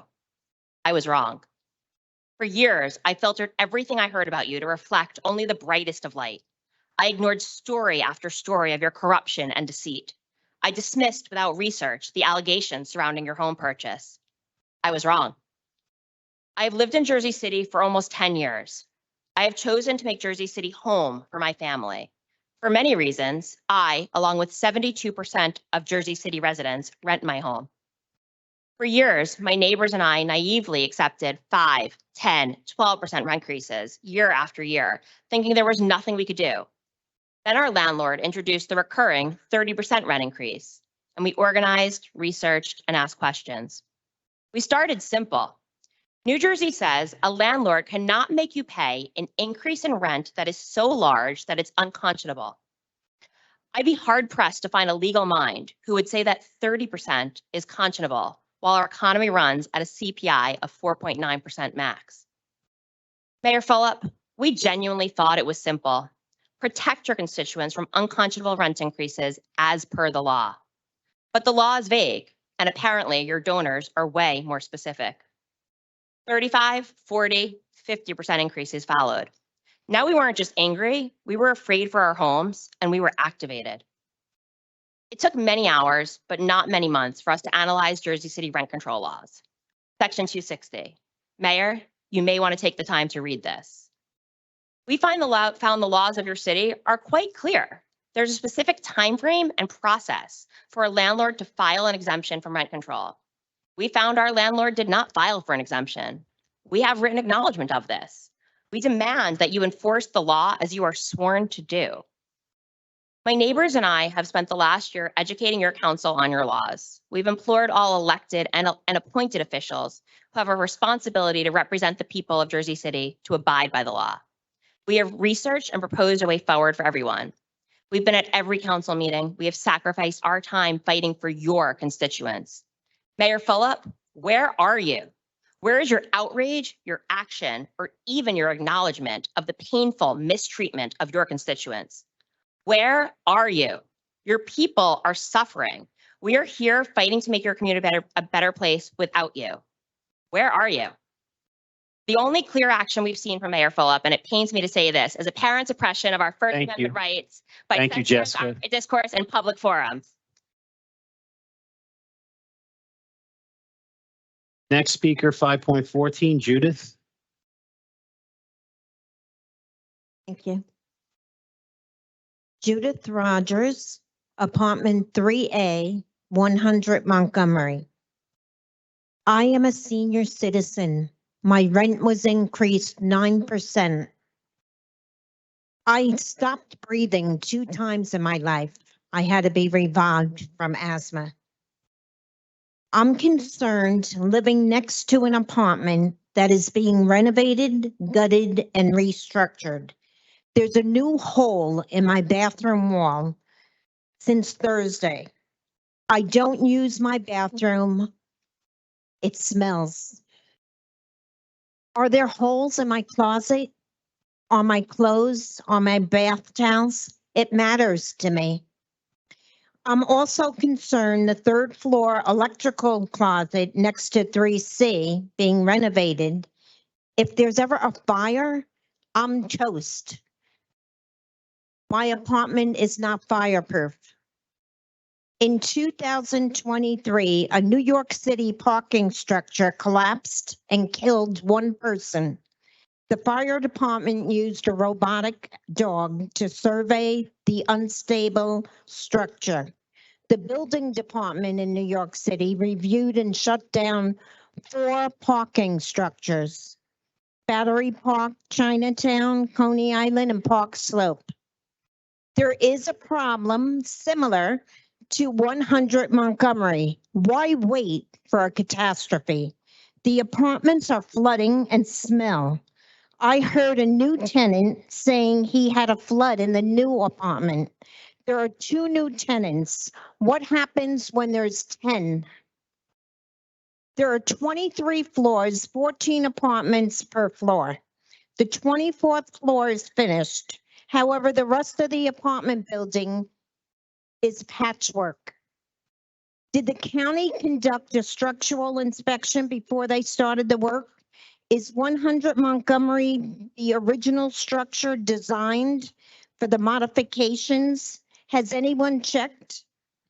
Water damage. The age of the pipes and the water damage from flooding has caused erosion of the pipes. I have proof. Steel walls cut to accommodate the new plan. Are they stable? To end, 100 Montgomery needs to have a structural inspection by the state. Do this before all the tenants have to relocate because of structural damage. Thank you. You. Our next speaker, 5.15, Manya. And good evening. Yes, my name is Monia Reziboy, 100 Montgomery. I came today just remind you, you already know, but I have to underline this. You see, a situation with rent increase in our building, relatively simple, has simple decision, simple solution. But we cannot overcome this. Even landlord said he will increase 4%. But just now you listen, 9%. I know other people, 9%, 8%. I know some people increased the rent now, only after 4 years they didn't increase for some people. It's amazing, everything, but let's put it aside. We did everything what is possible to solve this simple question. Our side has a little bit different situation, more complicated, but also nothing to talk. In our case, we already contact all possible people in the county and in city government. Everyone promised to solve, to organize everything around this problem. Zero result, nothing done. Second question. Ms. Waterman, I hope she will listen and saw it. Ms. Waterman sent to us a complaint that somebody demonstrate racial behavior, racist behavior. Everyone who knows our manager will say very simple, it's pathological behavior, pathological behavior. I'm saying it without any hesitation. You know my name, you know my address, but let me add a few words. I am psychiatrist. I start to work in psychiatric hospital before I enroll in medical school. I have doctoral degree in psychology. I taught psychopathology in college. And here, this is Bible for American psychiatrists. Bible. Everything what connected to our manager is here. Everyone who want to understand, thank you. Thank you.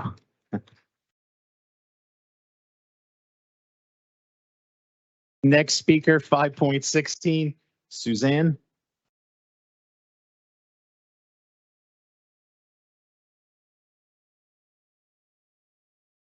Evening, Council. I originally went to American University in DC to study foreign service with specialization in peace and conflict. I have always had the desire to help people, and I originally wanted to be in the foreign service in a role where I could potentially bring peace and prosperity to communities experiencing strife and hardship. While my career took a very different direction, I have started to advocate for the tenants at 100 Montgomery, who are in very dire need of help.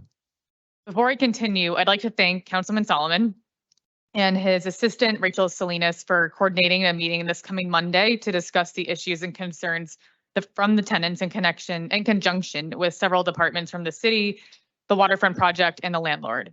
I am hopeful this meeting will lead to a better understanding of the problems the tenants are facing and will start to lead them toward a path forward. Over the past year, I have come to the unfortunate realization that Jersey City prefers to provide a safe haven to landlords, much more than their neighbors and the people you see here every 2 weeks. What I have seen is a deliberate non-enforcement of the city's own law, Ordinance 260, and an extremely slow-moving system in regard to finding answers and solutions to almost any tenant issue or concern, no matter how basic. It is designed to obfuscate, make people suffer, and ultimately give up. We at Portside have yet to be given any proof that the requirements stated by the ordinance were met, and we have proven it in indisputable fashion that they were not met. To the members of the Rent Leveling Board, you will soon have a choice to make. The reason I chose not to pursue a foreign service career was due to the fact that I did not want to suck up to lobbyists in service of someone else's political aspirations and potentially harm others along the way. You, as members of the Rent Leveling Board Bureau, made a choice and an oath, and you have the choice to stop harm and blatant wrongdoing and bring peace to people you represent. Will you enforce Ordinance 260 in a plain as day case? It is really not that complicated. Or will you succumb to the greed and corruption of billionaires and political wannabes? It is always the right time to do the right thing. Please enforce 260.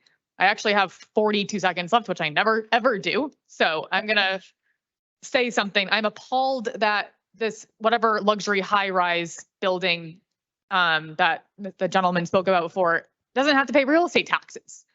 I mean, we got like, I don't know who's making that decision. I'm not going to say this is you guys. I don't know if it is, but like this is just crazy. We have so many issues with homelessness, mental health, with schools, swimming pools, getting swimming classes to kids for free. Like these are the people that where you should be taking the money from, not by charging us if it's an extra 79 cents. Like, it's just abominable. So like, please, please, please do something. Thank you. Our next speaker, 5.17, Eric.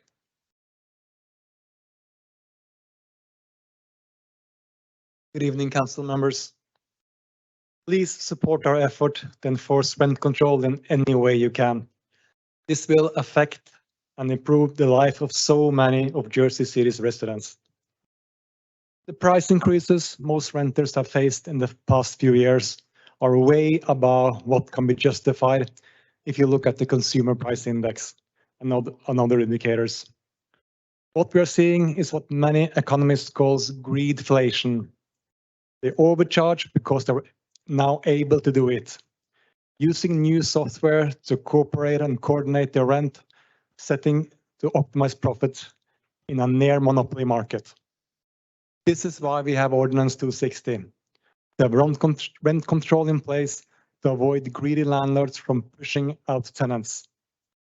If you want the city to maintain the diversity, ordinary workers and families also have to be able to afford to live here.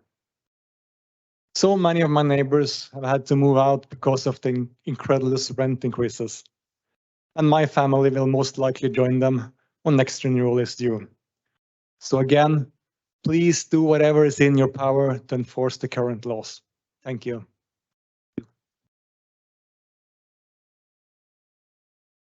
Next speaker, 5.18, Henry. Evening. Name's Henry Zhang. I'm an accountant. So I know that we have situation here. Basically, is the city's budget is well overrun. by the cost, right? So basically, we don't have enough income. That's why we have to raise the property tax to compensate for the budget cost that we have. But the issue, what I found in the past 10 months, is that I think that we don't have enough budget for the city. You don't have any auditor, you don't have qualified accountants there. And I think that you have to, you are the body of basically reallocated the wealth, or basically the money, right? It basically your function here is redistribution of the wealth, redistribution of the resource, all the money here. And that is the issue, that because we don't have qualified accountant or auditor here, because based upon the document, you can see a lot of developer underpay the property tax, underpay hundreds of millions. I can give you one example. When they set up an allowable profit there, basically is the ceiling, how much money that you have to pay over that. For the poor side, as an example, they purchased the West House only for $100. That $100, it should be a cost basis as the first phase. You build the second phase, so in total, it's less than 50 million. But when they do the allowable profit, they use 100 million.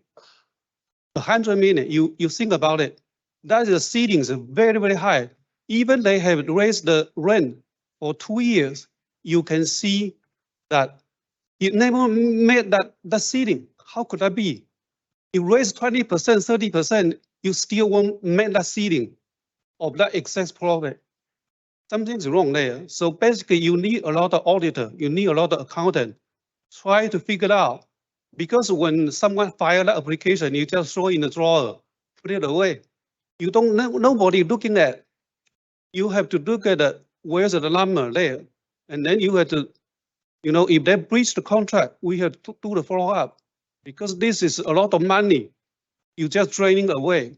So all the residents here, you have to pay up to, a lot of tax, property tax. In that way, even the rent, everything going up. Basically, you draw up everyone, all the people, people from New York come to here, and then you best draw all the people, out. This is something that you have to, work on it. Thank you.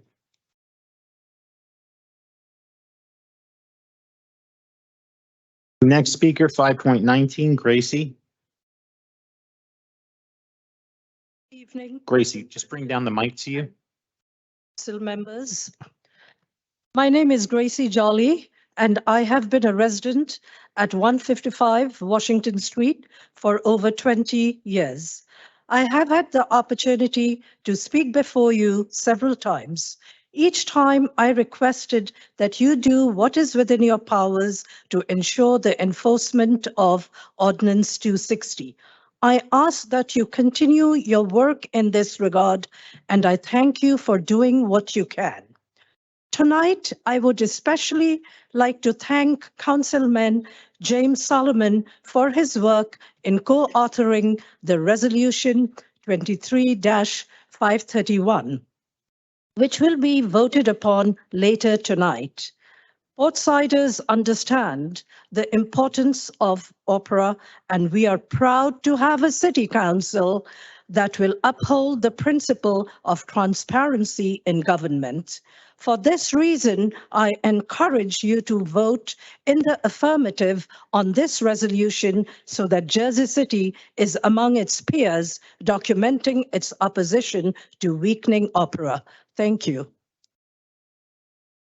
And if I can just add for the record, the resolution is co-sponsored by Councilwoman Prinzeri, Councilwoman DeGeach, Councilman Saleh, and Councilman Gilmore, and hopefully we'll have unanimous support. Hey, next speaker, 5.20, Peter.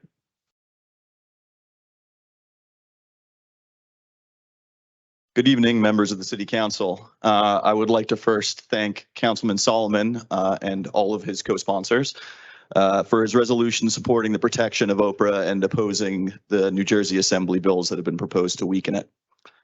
Government accountability is a vital component of our democracy, and these bills are a blatant attempt to stifle transparency and hamstring movements like the one that has brought us to so many of these meetings. Tonight, I will speak again on behalf of my fellow Portside residents and the Jersey City renters community at large. Our opponents have at times tried to frame our disputes as political issues in order to muddle the facts and attempt to garner undeserved support. In reality, this is a simple issue of citizens' rights and the rule of law. I would like to share a couple of quotes with you, all from the same source. As soon as the land of any country has all become private property, the landlords love to reap where they never sowed and demand a rent even for its natural produce. Another one. The rent of the land, considered as the price paid for the use of the land, is naturally a monopoly price. It is not at all proportioned to what the landlord may have laid out upon the improvement of the land or to what he can afford to take, but to what the tenant can afford to give. And then this next one was here already, but it feels particularly poignant after the revelation about the new luxury building shared by, I believe it was Mr. McCann. Ground rents are a species of revenue which the owner in many cases enjoys without any care or attention of his own. Ground rents are therefore perhaps a species of revenue which best bear to have a particular tax imposed upon them. These are not quotes from Karl Marx, but excerpts from the work of Adam Smith, generally known as the father of free market capitalism. I believe Mr. Smith may have been unduly harsh in his assessment to some extent, as landlords do provide a valuable service. Jersey City is over 70% renters, and many of us would not be able to afford to live anywhere near the city if we did not have the option to rent. But I share these quotes to illustrate the fact that even the inventor of the concept of the invisible hand of market self-regulation was in favor of heavy taxation and regulation of large landlords. There is no public policy argument for favoring the interests of landlords over the rights of tenants and the rule of law. Nothing about our national identity or economic system supports this. Nothing could be more unpopular and toxic from a political standpoint, especially to those with aspirations of holding higher office. I urge the Rent Leveling Board to rule in favor of the Portside tenants in accordance with the facts. In the absence of a deservedly favorable ruling, we intend to amplify this case through every available channel, and we have many available channels. Enforce the law and protect the rights of Jersey City's voting residents. Thank you. Our next speaker, 5.21, Anna.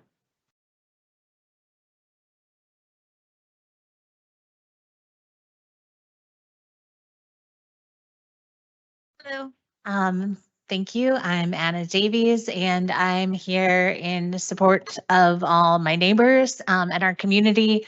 And also, I really appreciate you listening to us every other week. This has become something that I've really enjoyed doing. And, I appreciate that you have done so much to sort of help get the word out. I do wish that Mayor Phillip could hear some of what was said. I wish that he would not censor his social media. That's something that we've seen quite a bit of. His public accounts, any comments that are at all negative, not comments that have profanity or are outside or are libelous or slanderous, we have noticed that they've disappeared. So that is something that I do think would be interesting to look into. And I also want to say, just having been in so many different WhatsApp groups around the city, I do know how much all of you council people do. I always see your names dropped all the time. Reach out to, when will the Hamilton Park playground be done? I know you've gotten so many emails about that. And, I do know all of you, whether or not we necessarily agree, I do know that you listen and I do know that you respond. And I want to deeply, deeply say thank you for that. And on that note, thank you for introducing the opera resolution for the protection of opera. That is something that is so important, not just for what we're doing, but for the entire community and democracy itself. So I appreciate it. Enforce 260. And yeah, I love my Wednesday nights with you guys. Thank you.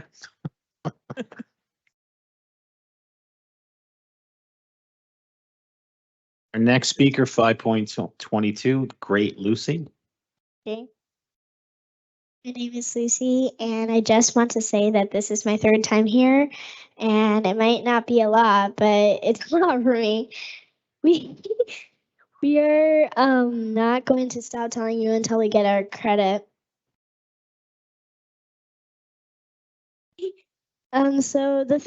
So don't think that this is my last time here because we're not gonna start until Mayor Philip listens. Thank you. Our next speaker, 5.23, Rita.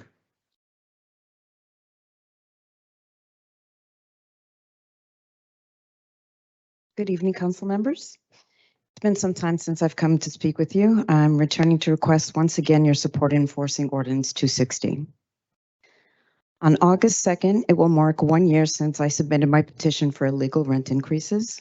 During this year, our team uncovered evidence and support of this illegal increase and documentation that proves our building fell under the rent control and therefore should be enforced through Ordinance 260. Much of what was discovered came by the Open Public Records Act, also known as OPRA. This act thankfully allows for transparency in government. I would like to personally address and thank Councilman James Solomon and his supporters for all the work that's being done to protect this act. I'd also like to thank him for restoring my faith and my ability to make good choices when it comes to selecting genuine and honest politicians. I voted for you when you ran for councilperson in my ward, so thank you for restoring that in me. Mayor Fulop, you made me question my ability to see through the fluff and lies politicians tell. I thought you were a decent human being who stood for what was moral and right. I've come to learn that I was fooled, but it won't happen again. You, sir, were elected as mayor to enforce the laws of our city. Again, to enforce. It is not your right or your role to decide what gets enforced. You don't get to decide which constituents you protect and which you ignore. Perhaps you've justified by telling yourself, oh, that's a rich man's problem. The reality is, rich or not, such as myself, you don't get to decide. Your role is to enforce, period. Do your job, show face to those of us who voted for you and entrusted you with this power. Enforce 260. Thank you. Thank you. Our next speaker, 5.24, Shannon. Good evening.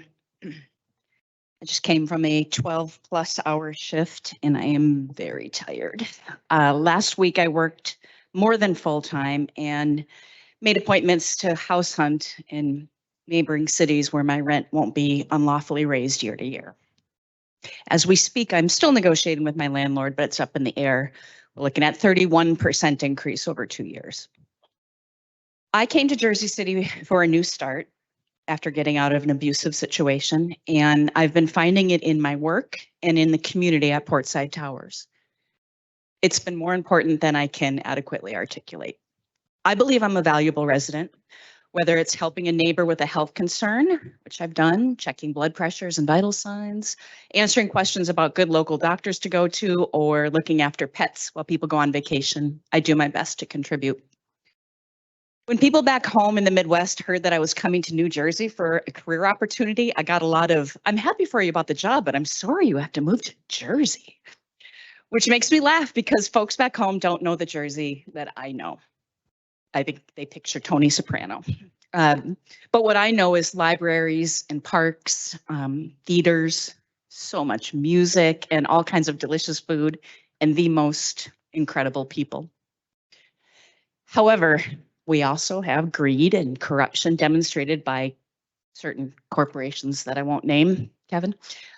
Their actions are keeping my beloved Jersey City's reputation tarnished. I've learned about incredibly rich landlords hiking rents at astronomical, unconscionable rates, and no one stopping them.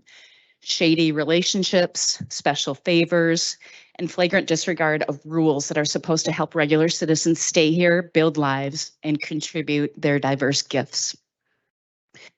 I sincerely believe and see that the very, very good people on this council want nothing but the best for Jersey City. I worry that our mayor is less invested in regular folks like me, like us, but I want to be optimistic. With my time tonight, I thank you for the Oprah moves, and I also urge you to continue to support us in enforcing 260. We want to be proud of Jersey City, proud of a place where a person can afford a place to live, establish strong connections with the consistency of a stable home base, help us show the world that corruption has absolutely no place here. Thank you. Our next speaker, 5.25, Jessica. City Council, I stand here before you tonight. I guess I could say not as a stranger at this point, but as a citizen, a fellow citizen, deeply committed to the principles that underpin our democracy, as I think you are as well. To liberty, transparency, and the free exchange of ideas. First, I'd like to again reiterate the thanks for supporting the efforts to affirm Oprah as it's written and allow free and transparent access to information. It's essential. I think that you've heard that a lot of the information that we've uncovered has come through that route, and that might be shooting us in the foot to admit that, but that's true. Second, I'd like to address concerns that others have raised as well about transparency on social media. And I think it's important to look back at our past of how we've communicated information and how we are going to be communicating information in the future, especially with new large language models and how information will be changed and utterly massaged through models like that, like ChatGPT.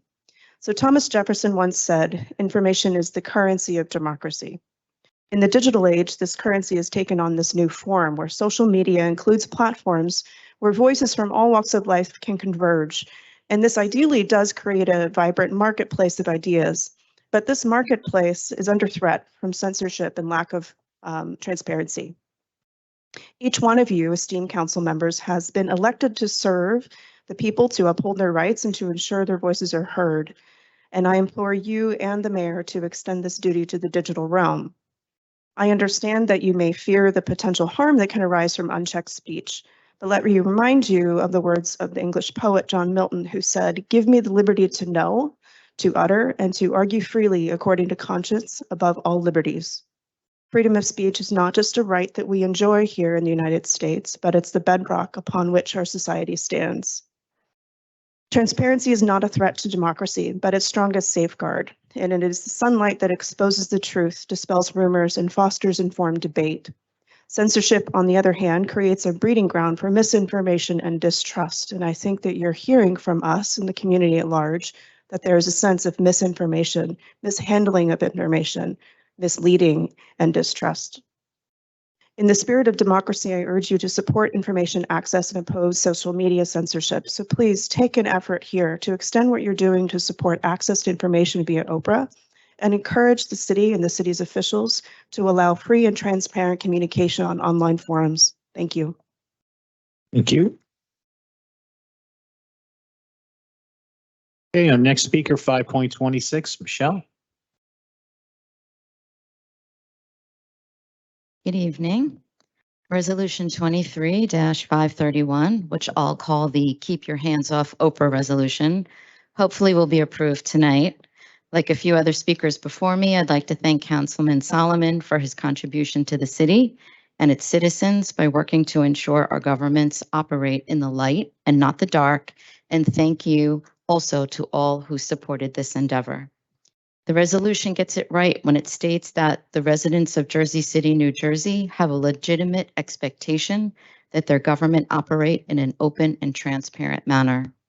It also gets it right when it states that Jersey City residents make use of Oprah as a critical tool to understand the workings of local and state government, to keep government accountable, and to help ensure that it is indeed serving residents. It's been more than a year since June 25th, 2022, the day on which I submitted my illegal rent petition. It's been quite a year. I've learned more than I ever expected about landlord-tenant law and the good and not so good about Jersey City's backroom politics. Some of what I learned would not have been possible without Oprah. It's bad enough that we have a mayor who censors voters' comments on the social media platforms he uses in his official capacity. Now we have state legislators who are trying to weaken one of the few mechanisms citizens have to see for themselves whether our officials are possibly colluding with others in ways that run counter to protecting the citizens who voted for them. Couple full-up censorship with the state's attempt to operate in the dark, and we have an absolutely frightening government that is ripe for corruption. We, the people, need to draw a line and defend our right to keep our officials accountable. In my opinion, the word accountable is the single most important word in Resolution 23-531. If citizens are not free to hold their government officials accountable, all kinds of terrible things happen, such as Sudan Thomas's embezzlement of city funds, Brian Platt's problematic statements about the fudging of numbers and data, and Thomas the Expediter Bertoli's belief that being a political insider was protection from tax evasion. In regard to Jersey City, Oprah has led us to this point in our fight for enforcement of Ordinance 260. I said it during the last City Council meeting, and I'll say it again now. It is my sincere hope that the city will enforce the ordinance at our next rent leveling board meeting, at which point I would look forward to standing shoulder to shoulder with the city in defense of the law, just like we've seen in Union City, Hoboken, and Woodbridge. No filing, no exemptions. Hands off Oprah. Thank you. Please vote to approve the resolution. Thank you.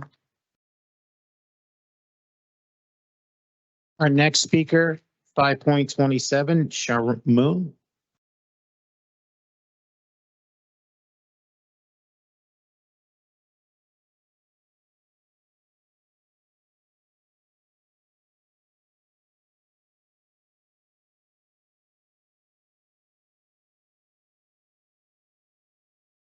Good evening, City Council members.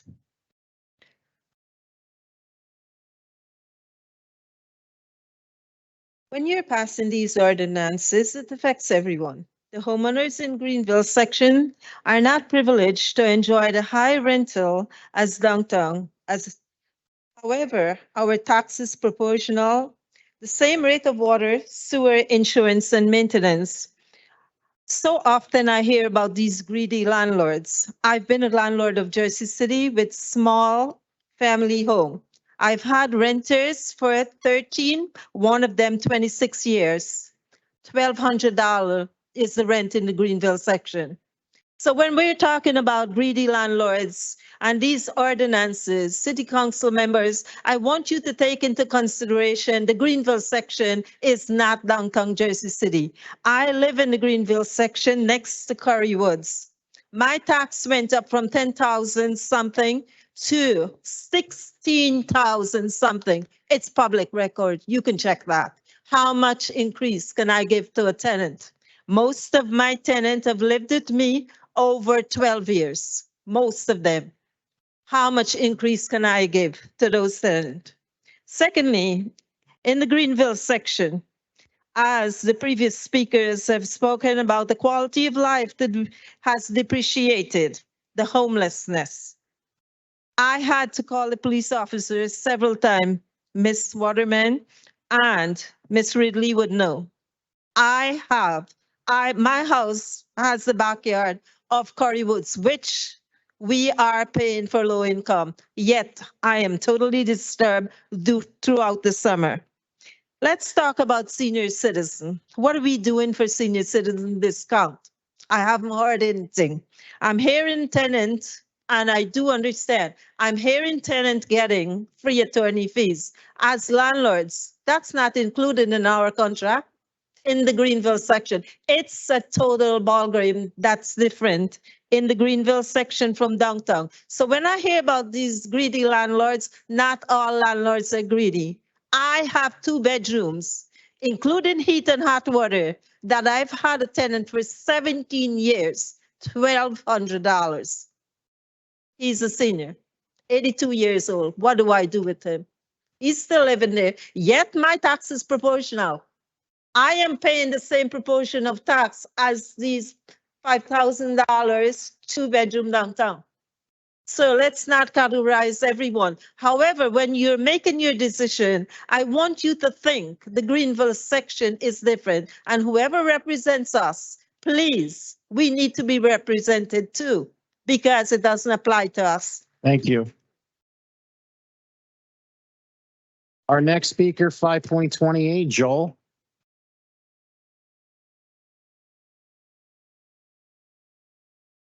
Whole bunch of talking points planned earlier this evening, and listening to the folks talking and kind of watching the room, I'm changing them. You know, I've seen a constant theme of citizens frustrated by the good work that you all have done, passing ordinances, you know, with the mental health, with the first responders, and the administration failing to execute on those ordinances. Decades ago, you passed 260 for rent control. The city has failed to enforce it, except through this Byzantine system of, oh, well, we'll just kind of have them keep fighting until they give up. So I think the real question is, we're trying to help. We're trying to make this city a better place for everybody. How can we help you in keeping and checking the administration and making sure the administration is doing what it promises to do? Thank you for the Oprah support. And I also agree with the previous woman here. You know, I mean, the mega landlords that we've been dealing with are not the same as the ones who take these sacrifices upon themselves to keep tenants in for decades. We're frustrated with the ones who are trying to throw us out after a year or two with these crazy increases. So it is a balancing job for you all to do, and we support it. Thank you. Thank you. Next speaker, 5.29, Carol.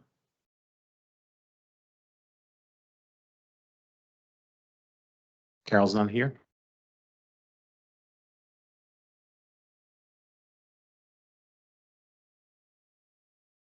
Not here, okay. And our last speaker, 5.31, Erica.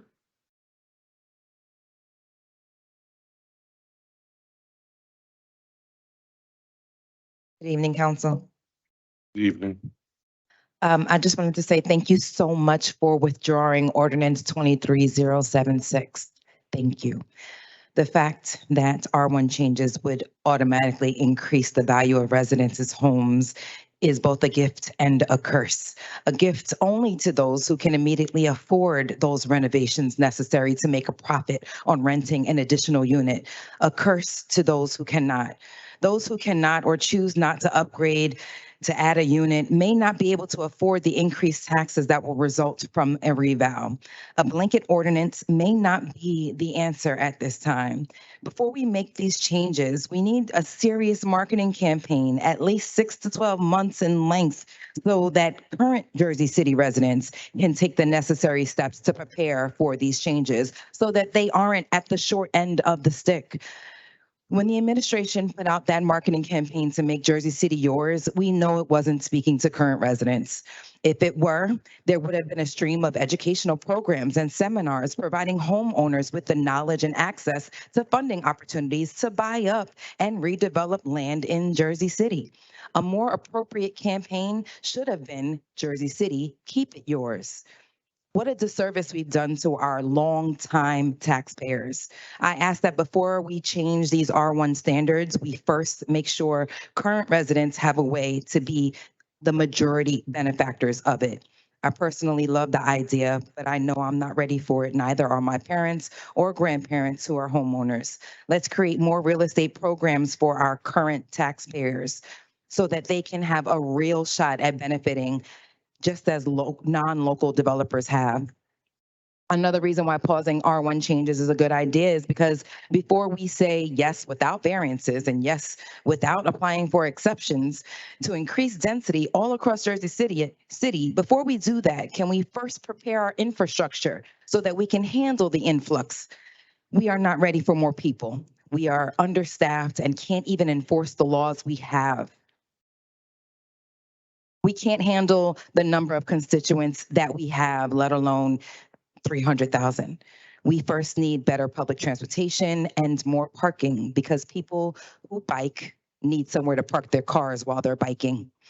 At tonight's South District Captain's meeting, it was brought up that the taxes are too high and the quality of life is extremely low. And that is true all over Ward A and F.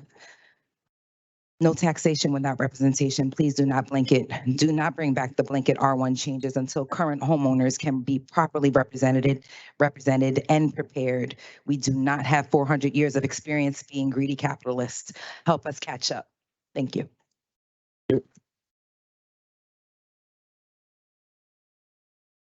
Okay. That concludes our public speaking portion of the meeting, but before we move on, I believe the business administrator would like to address the city council. Oh, thanks, Sean. We listened to the community tonight and some of their concerns around the community response. And I just wanted to give the council an update that in accordance with that RFP that was issued last year, we did receive 2 response. One was nearly double the cost that was estimated, and the other one was a Texas-based firm that actually didn't even fulfill all the requirements of the RFP. So by default, then it would be a 1 RFP respondent, and then we try to go out to bid again. Definitely confirming that those dollars are allocated in the budget, and we'll work with the council for next council meeting to reissue that RFP for the public. So that's one thing, and the other component is that I'm going to withdraw item. Sorry, it was 1029. We did speak about this at the caucus on Monday. This is the purchase of the additional property for the North District. Councilman Gilmore did mention that there was some property record dispute there.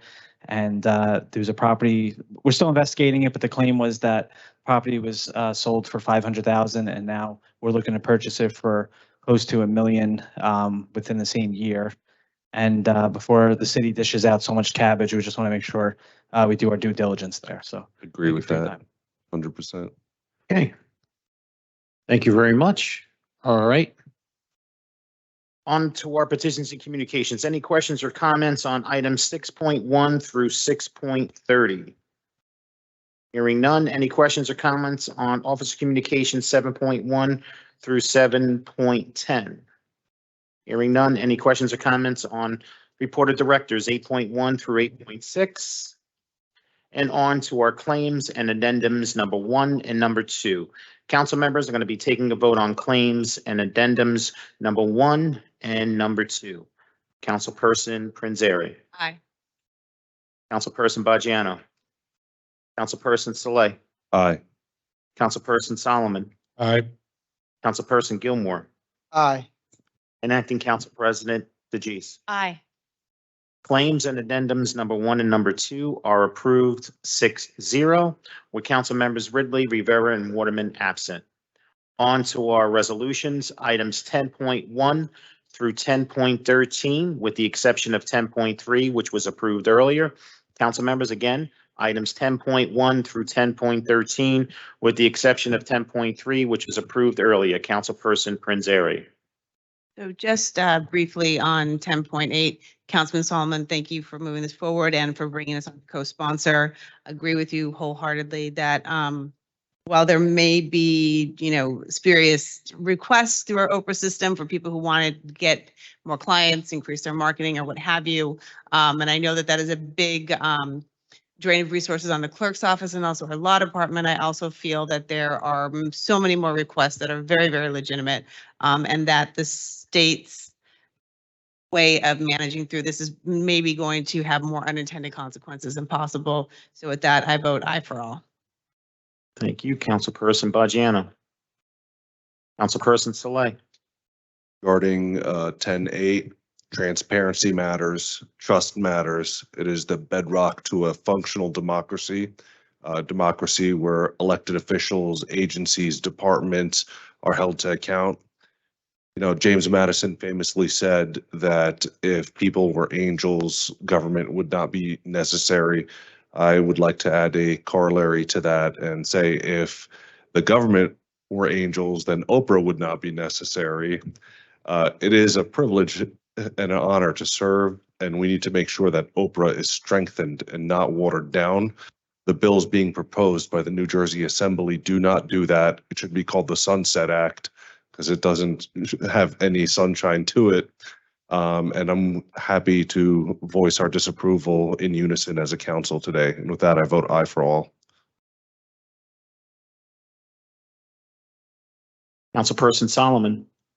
Thank you to my colleagues for working together on this resolution. I think it's really important to Councilman Panzeri's point. There can be legitimate reforms, but I think the folks who are the experts have looked at this and said that this is not legitimate reform. It's going to make government more opaque, harder for the public to know what's happening. And there's so many examples in the last year of Oprah in Jersey City and across the state of being used for the public to uncover things that people in power didn't want them to know. And when you have countless examples of that, making it harder is the antithesis of what government should be. And it's also about all of us, holding ourselves to a high standard and being accountable and saying, yes, all of us in government should know that our documents that we produce are public. So I hope that Hoboken moving first, and a thank you to Councilman Fisher, who called me and alerted me to these bills and then shared an initial draft of the resolution. All my colleagues in Jersey City speaking proudly together. Hopefully we can get more voices in the state, and ultimately this bill doesn't move forward in Trenton. And we can keep our Oprah laws strong. And if there are good faith efforts to reform, we're always about that. But the public has a right to know. So I'll probably vote aye on 10A and then aye on all the rest.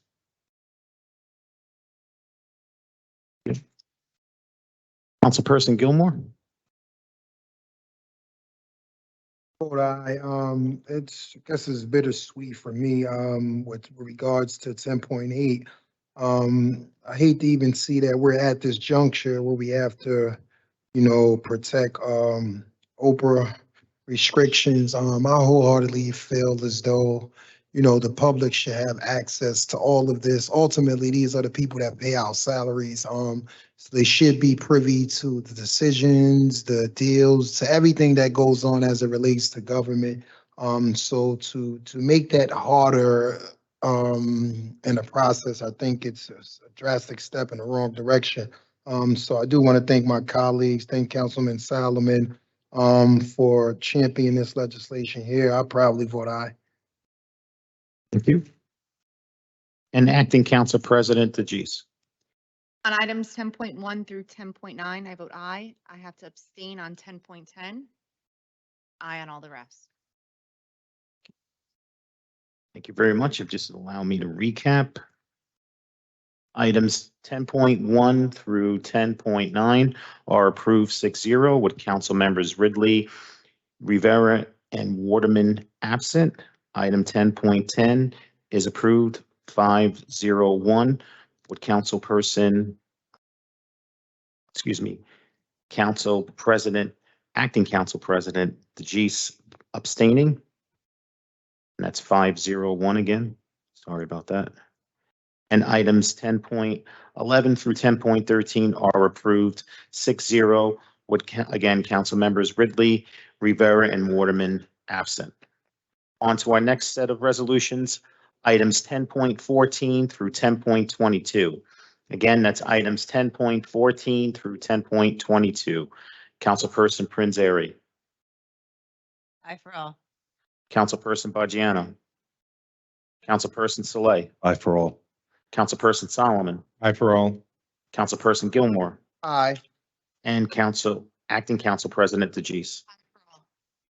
Items 10.14 through 10.22 are approved 6-0 with council members Ridley, Rivera, and Waterman absent. On to the balance of our resolutions, items 10.23 through 10.33 with the exception of 10.29, which has been withdrawn. Councilperson Prinzary. Aye for all. Councilperson Baggiano. Councilperson Saleh.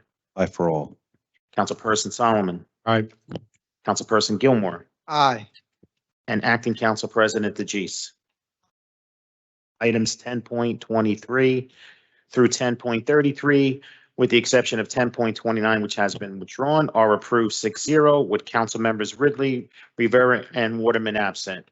May I have a motion to adjourn Motion. at 8:53 PM. Motion made by Councilperson Saleh, seconded by Councilperson Prince Airy. On the motion to adjourn at 8:53 PM, Councilperson Prince Airy, Councilperson Baggiano, Councilperson Saleh, Aye. Councilperson Solomon, Councilperson Gilmore, and Acting Council President DeGise. Motion carries to adjourn at 8:53 PM, 6-0, with council members Ridley, Rivera, and Waterman absent. Thank you so much, everyone present and everyone that was watching at home. Remember, teamwork makes the dream work. Stay safe. Have a great night.